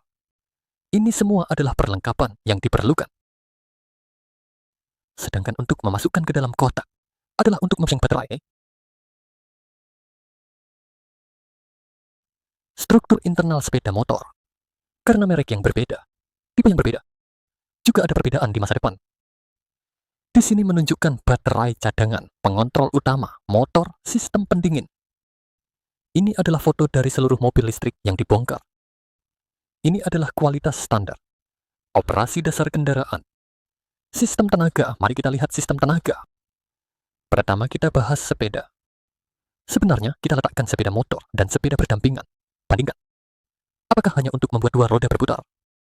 Untuk membuat kedua roda berputar, hanya dengan kita mengayuh, menginjak pedal sepeda, maka akan menggerakkan sepeda motor. Untuk membuat kedua roda berputar, melalui apa? Melalui bensin. Dengan cara apa membuat bensin menjadi tenaga? Kita lihat animasi ini. Jadi sekarang internet sangat mudah. Kita lihat gambar ini. Apakah kalian melihat animasi ini? Di sini dia menulis 123. Jika satu, maka masuk untuk membentuk. Masuk ke pembentukan. Jadi gas yang masuk adalah gas minyak. Bensin dan udara bercampur. Masuk ke dalam silinder. Kita lihat satu. Dia tidak bisa berhenti. Sedot sedikit. Ditekan. Setelah ditekan, jadi nyala, langkah kedua akan tertekan. Dan harus mencapai titik tertinggi. Setelah titik tertinggi, maka yang ketiga harus menyala. Busi akan menyalakan. Dan penyalaan busi akan menghasilkan apa? Akan meledak. Ketika meledak, mendorong ke bawah. Baik, ledakan mendorong ke bawah. Mendorong ke bawah, yaitu terbentuknya tenaga. Baik, setelah mendorong ke bawah, udara hasil pembakaran harus dikeluarkan, kan? Jadi dia... Baik, kita terus lihat ya, sisa ledakan dibuang. Satu adalah gas masuk, satu lagi adalah katup buang. Spark berada di sini, jadi ban bergerak. Apa gerakan ini sama dengan mengayuh sepeda? Benar-benar sama. Hanya saja kita membakar bensin untuk menghasilkan gerakan ini. Dalam sistem mesin ini, tadi kita bicarakan bahwa bahan bakar terbakar di dalam mesin, menghasilkan tenaga. Jadi menjadi mesin pembakaran dalam. Jika ada mesin pembakaran dalam, pasti ada mesin pembakaran luar. Lalu apa itu mesin pembakaran luar? Mesin pembakaran luar adalah lokomotif uap. Lokomotif uap membakar batu bara. Mendidihkan air setelah mendidih. Jadi ada uap. Uap akan memiliki tekanan. Tekanan juga sama. Mendorong piston. Setelah piston bergerak, seperti yang tadi, ada mirip dengan itu. Mengayuh sepeda juga prinsip yang sama. Juga prinsip yang sama. Mesin rotasi silang. Jadi ini adalah yang kita bicarakan tadi. Torque adalah pembentukan tenaga. Baik katup masuk, katup buang. Busi. Di sini disebut ruang bakar. Katup masuk, mencampur udara dan bensin. Campur menjadi satu itu. Disemprotkan ke dalam silinder. Gerakan ini adalah sama seperti yang kita bicarakan sebelumnya. Kita tidak perlu ribet di sini. Tidak perlu jelaskan lagi karena ini juga animasi. Yang tadi juga animasi. Ini adalah katup masuk, menjuntai ke bawah dan tersedot, mendorong ke atas, menekan. Mendorong ke atas, menekan. Menekan hingga titik tertinggi, tenaga ledakan. Mendorong ke bawah. Agar tidak terlalu sulit, kita tahu bahwa butuh tenaga manusia. Lalu ada apa? Energi kimia adalah pembakaran bensin, mesin lainnya. Mesin menghasilkan tenaga yang berputar. Sangat sederhana. Jadi menghasilkan mobil listrik. Masih sama berputar. Hanya saja ia menggunakan listrik untuk menggerakkan mesin. Tetapi hasilnya sama. Cara berbeda, hasil sama. Secara umum kita bisa melihat sistem pendingin. Mesin juga memiliki sistem pendingin. Salah satunya adalah pendingin air. Satu lagi adalah pendingin udara. Satu lagi adalah pendingin oleh. Pendingin air adalah dengan air beredar atau cairan apapun beredar di dalam silinder. Mengalirkan panas yang dihasilkan mesin melalui air yang bersirkulasi. Harus dikatakan seperti ini, pendinginkan sesuai dengan air beredar di dalam mesin. Kemudian sirkulasi berubah menjadi air panas. Melalui pendingin, lalu menjadi air dingin. Kemudian masuk kembali ke mesin. Karena suhu mesin tidak boleh terus meningkat. Jika terus meningkat, akan terjadi penyusutan silinder. Dan ini dalam hal mesin merupakan terutama. Seharusnya dikatakan bahwa mesin dengan CC lebih banyak akan menggunakannya. Biasanya kita tidak menggunakan motor kita. Motor kita biasanya menggunakan pendingin udara. Udara alami. Alami untuk motor besar akan menggunakan pendingin air. Menggunakan air untuk mendinginkan. Pendingin udara, yaitu menggunakan udara secara alami untuk mendinginkan.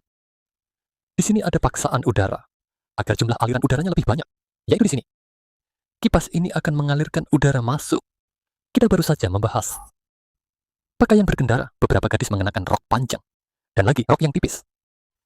Di musim panas gaun sangat tipis, jadi akan sangat mudah untuk terjebak di dalamnya. Jadi di sini perlu sedikit diperhatikan, yaitu motor biasa. Seperti motor 125 biasanya ada. Semuanya menggunakan pendingin udara dan pendingin minyak. Apa itu pendingin minyak? Lihat, tidak ada pendingin minyak. Menggunakan minyak untuk mendinginkan. Di dalam motor juga ada oli mesin. Itu adalah oli pelumas, oli mesin. Dialirkan melalui saluran keluar, agar angin dapat mengeluarkan oli dan mendinginkan. Kemudian mengalir kembali ke dalam mesin, untuk mencapai efek pendinginan. Baiklah, ini. Metode pendinginan ini tidak mudah mengalami masalah. Asalkan pompa oli mesin, yaitu yang membuat oli mesin beredar, mekanisme itu tidak boleh rusak. Oli mesin dikeluarkan setelah mengalir melalui saluran kembali lagi. Jadi tidak akan ada masalah. Baik, itu 3 metode pendinginan. Selanjutnya, metode transmisi. Metode transmisi juga telah kita bahas. Penggerak menggunakan sabuk. Fungsi utama metode penggerak adalah untuk mentransmisikan tenaga mesin sesuai kondisi jalan dan juga faktor beban ke roda belakang kita. Menggerakkan roda belakang untuk maju atau melambat. Sementara yang menggunakan rantai adalah motor gigi. Umumnya motor gigi adalah rantai. Prinsipnya sama dengan sepeda. Menggunakan rantai untuk menggerakkan roda belakang kita. Idle dan akselerasi. Apa itu idle? Namun, setelah mesin dihidupkan, tidak menambah gas, disebut idle. Kecepatan meningkat. Setelah meningkat, apa yang akan terjadi? Mari kita lihat kedua gambar ini. Gambar di atas adalah operasi idle. Lihat, tidak. Piringan di depannya. Jaraknya lebih kecil sehingga bisa diketahui. Di sini adalah akselerasi. Akselerasi karena di dalam struktur ini akan ada gaya sentrifugal. Gaya sentrifugal kemudian mendorong keluar. Jadi diameternya menjadi lebih besar. Diameter yang lebih besar menarik belakang. Jadi menjadi lebih cepat. Oke, mari kita lihat nyalakan motor. Pertama kita ada di posisi diam. Belum menarik roda belakang dengan baik. Selanjutnya kita akan menambah gas.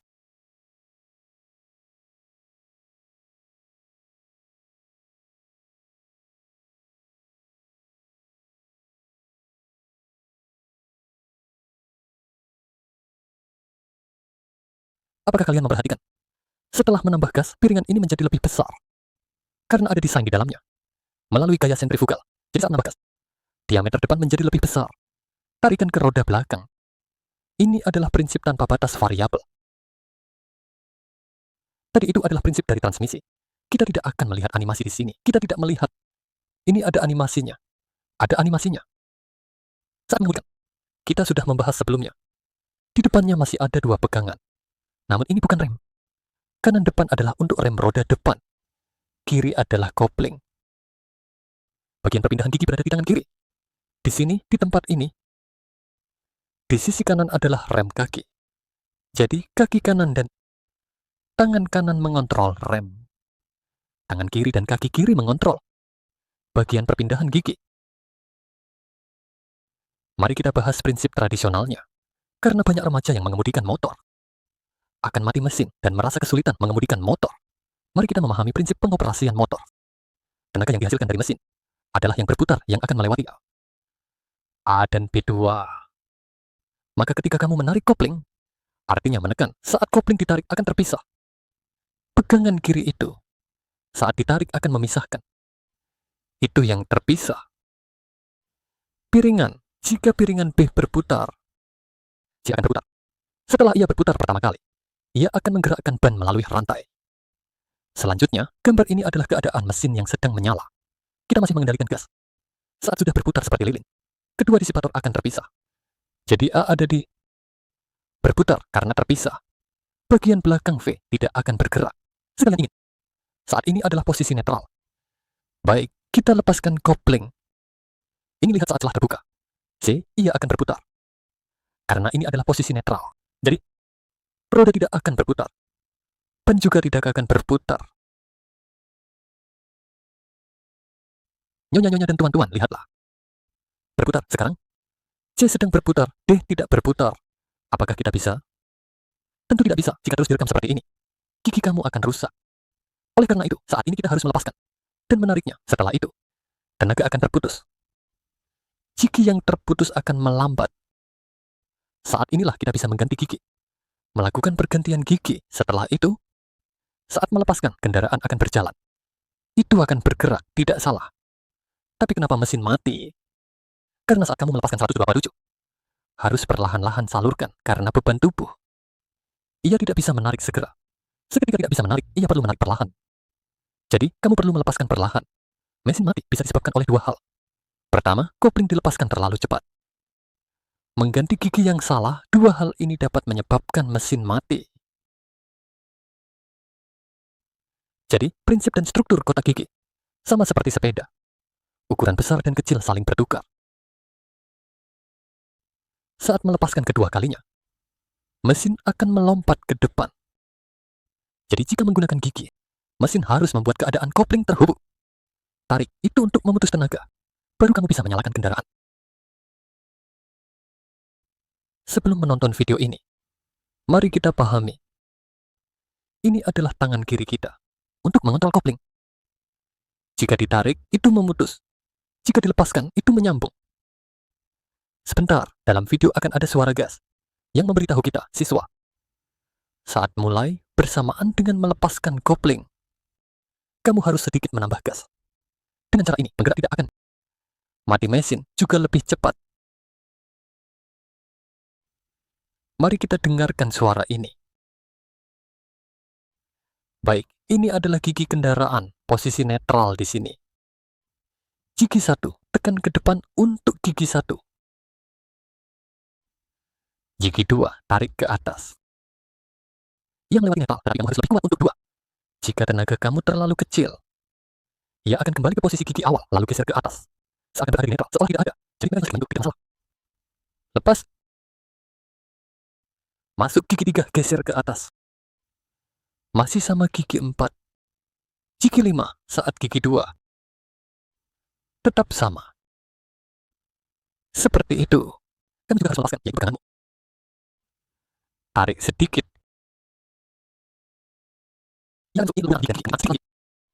Jadi 2.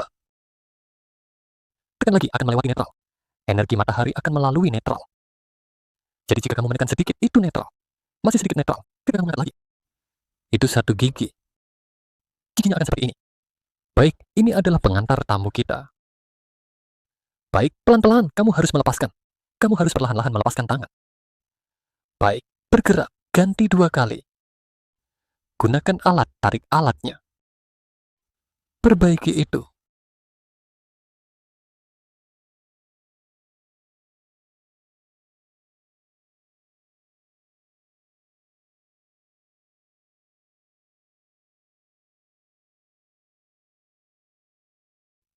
Ini adalah operasi tingkat.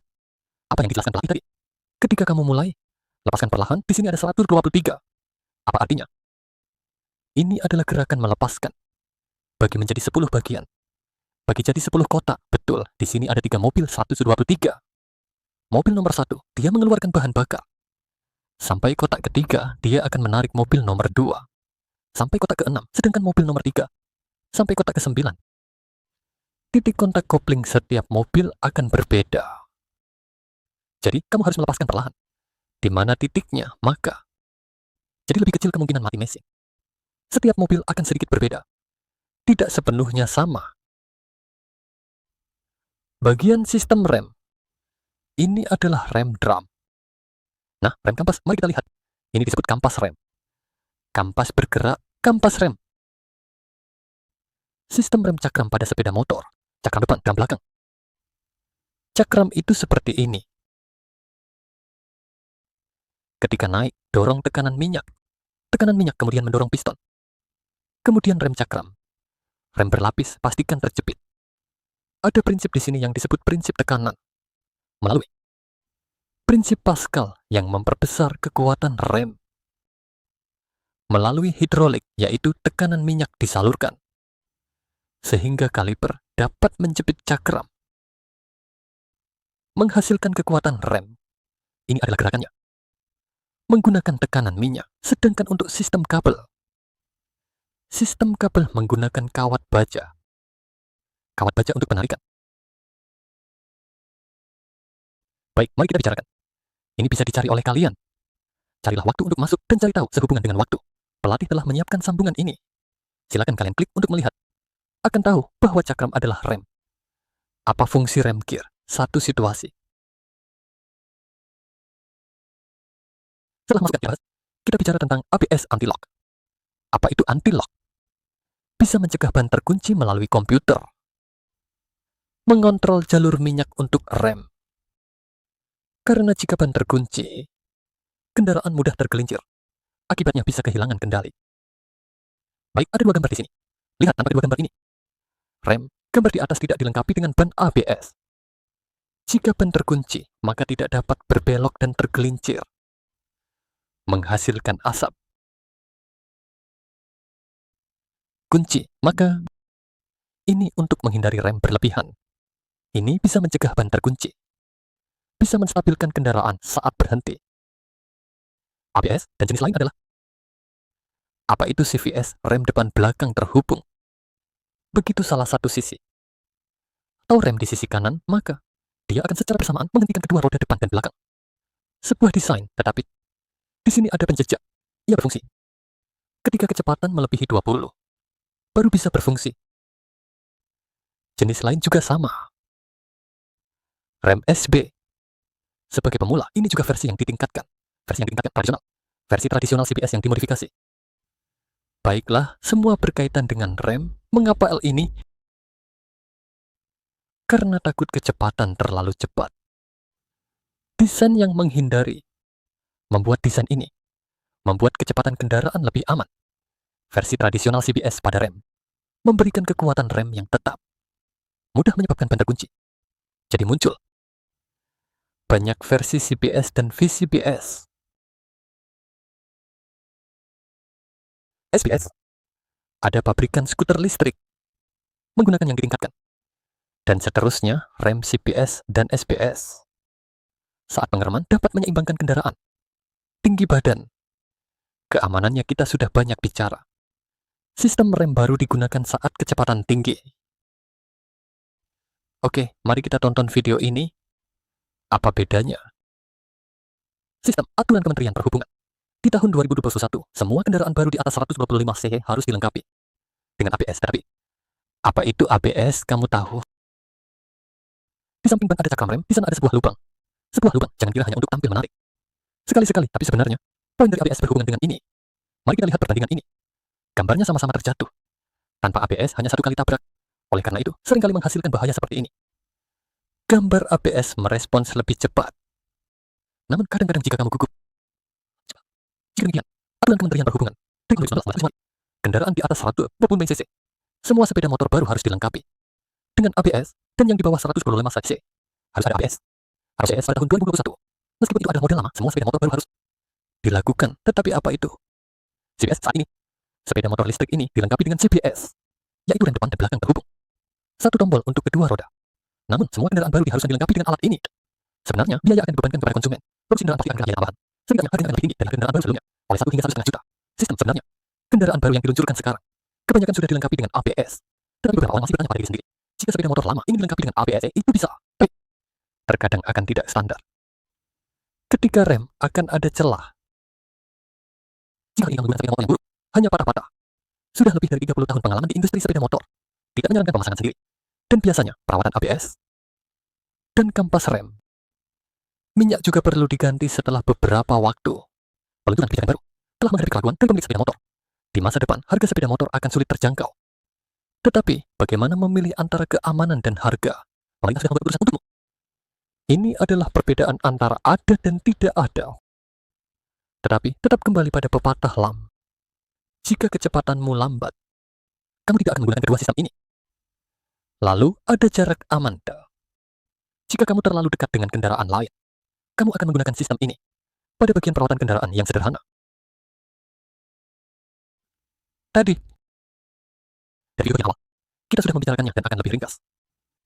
Mari kita lihat berita ini. Dari berita ini, apa yang bisa kita pelajari?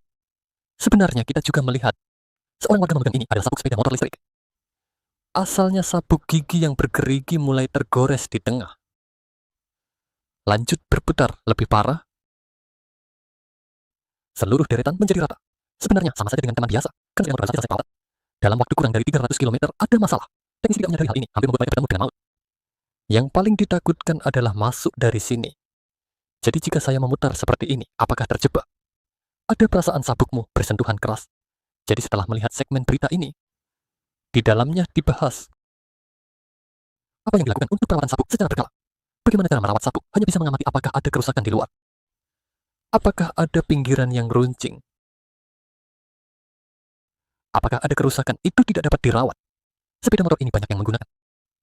Dan banyak orang sering mengganti sabuk, yang menunjukkan desain sabuk dari pabrikan tidak baik. Jika hanya kamu yang rusak, sementara yang lain tidak ada masalah, berarti siapa yang bermasalah? Itu masalahmu. Mari kita lihat sabuk. Harusnya ini hanya sedikit teknis. Ini adalah sabuk, dan di atas sabuk tampak seperti roda gigi. Bohong. Nah, tidaklah. Kita gambar lingkaran. Ini adalah sabuk mobil listrik. Ada serat yang terangkat. Ada yang aus, serat yang terangkat. Lalu yang di bawah ini, sabuk ini tidak terlihat. Seperti gigi yang hilang. Dari sabuk ini, di mana daya tahannya? Tahu tidak, di tempat yang diwarnai merah ini, titik beban dari sabuk. Ya, untuk menarik mobil, titik beban itu adalah di area yang diwarnai merah ini. Motor mobil berbahan bakar. Sabuknya terlihat seperti ini. Di mana titik bebannya? Titik bebannya berada di permukaan yang diwarnai kuning ini. Seluruh permukaan, ya. Bukan hanya satu titik. Mengapa bisa begitu? Mengapa gigi mobil listrik itu bisa jatuh? Karena gaya menambah bahan bakar. Ada perbedaan, meskipun lebih berat, ada perbedaan. Menambah daya secara instan, akselerasi cepat. Ia harus menarik Anda, harus cepat. Jadi, jangan heran jika bagian itu seperti kehilangan gigi. Ya tidak bisa berputar secara instan. Beban lebih berat. Sementara untuk yang berbahan bakar, ia adalah seluruh permukaan. Ia menerima beban di seluruh permukaan. Bukan hanya gigi yang mendapat beban, ya. Oleh karena itu, desain yang berbeda akan menghasilkan hasil yang berbeda. Jadi, anggota keluarga berpikir itu adalah kebiasaan buruk dalam mengendarai motor. Penambahan gas yang tiba-tiba. Di persimpangan, lihat di persimpangan. Akselerasi gas secara tiba-tiba, daya kota itu besar. Maka mudah sekali rusak. Karena terbuat dari karet. Penanganan motor yang tidak normal. Yaitu jika ada kondisi abnormal saat berkendara. Harus masuk dan keluar dari toko motor. Untuk diperiksa atau diperbaiki, mencegah masalah membesar. Menyebabkan biaya perbaikan. Di sini juga ada buku manual mengemudi defensif. Ini adalah data resmi. Kita juga telah membuat titik koneksi di sini. Kalian juga bisa terhubung. Lihat apa saja yang dibahas di dalam. Motor adalah alat transportasi penting dalam hidup kita. Kita tidak boleh tidak mengetahui cara operasinya yang benar. Terlebih lagi, penggunaan alat ini dapat membahayakan keamanan nyawa orang lain dan diri sendiri. Oleh karena itu, kita harus menghargainya. Oke, hari ini kita telah selesai dengan pelajaran kita.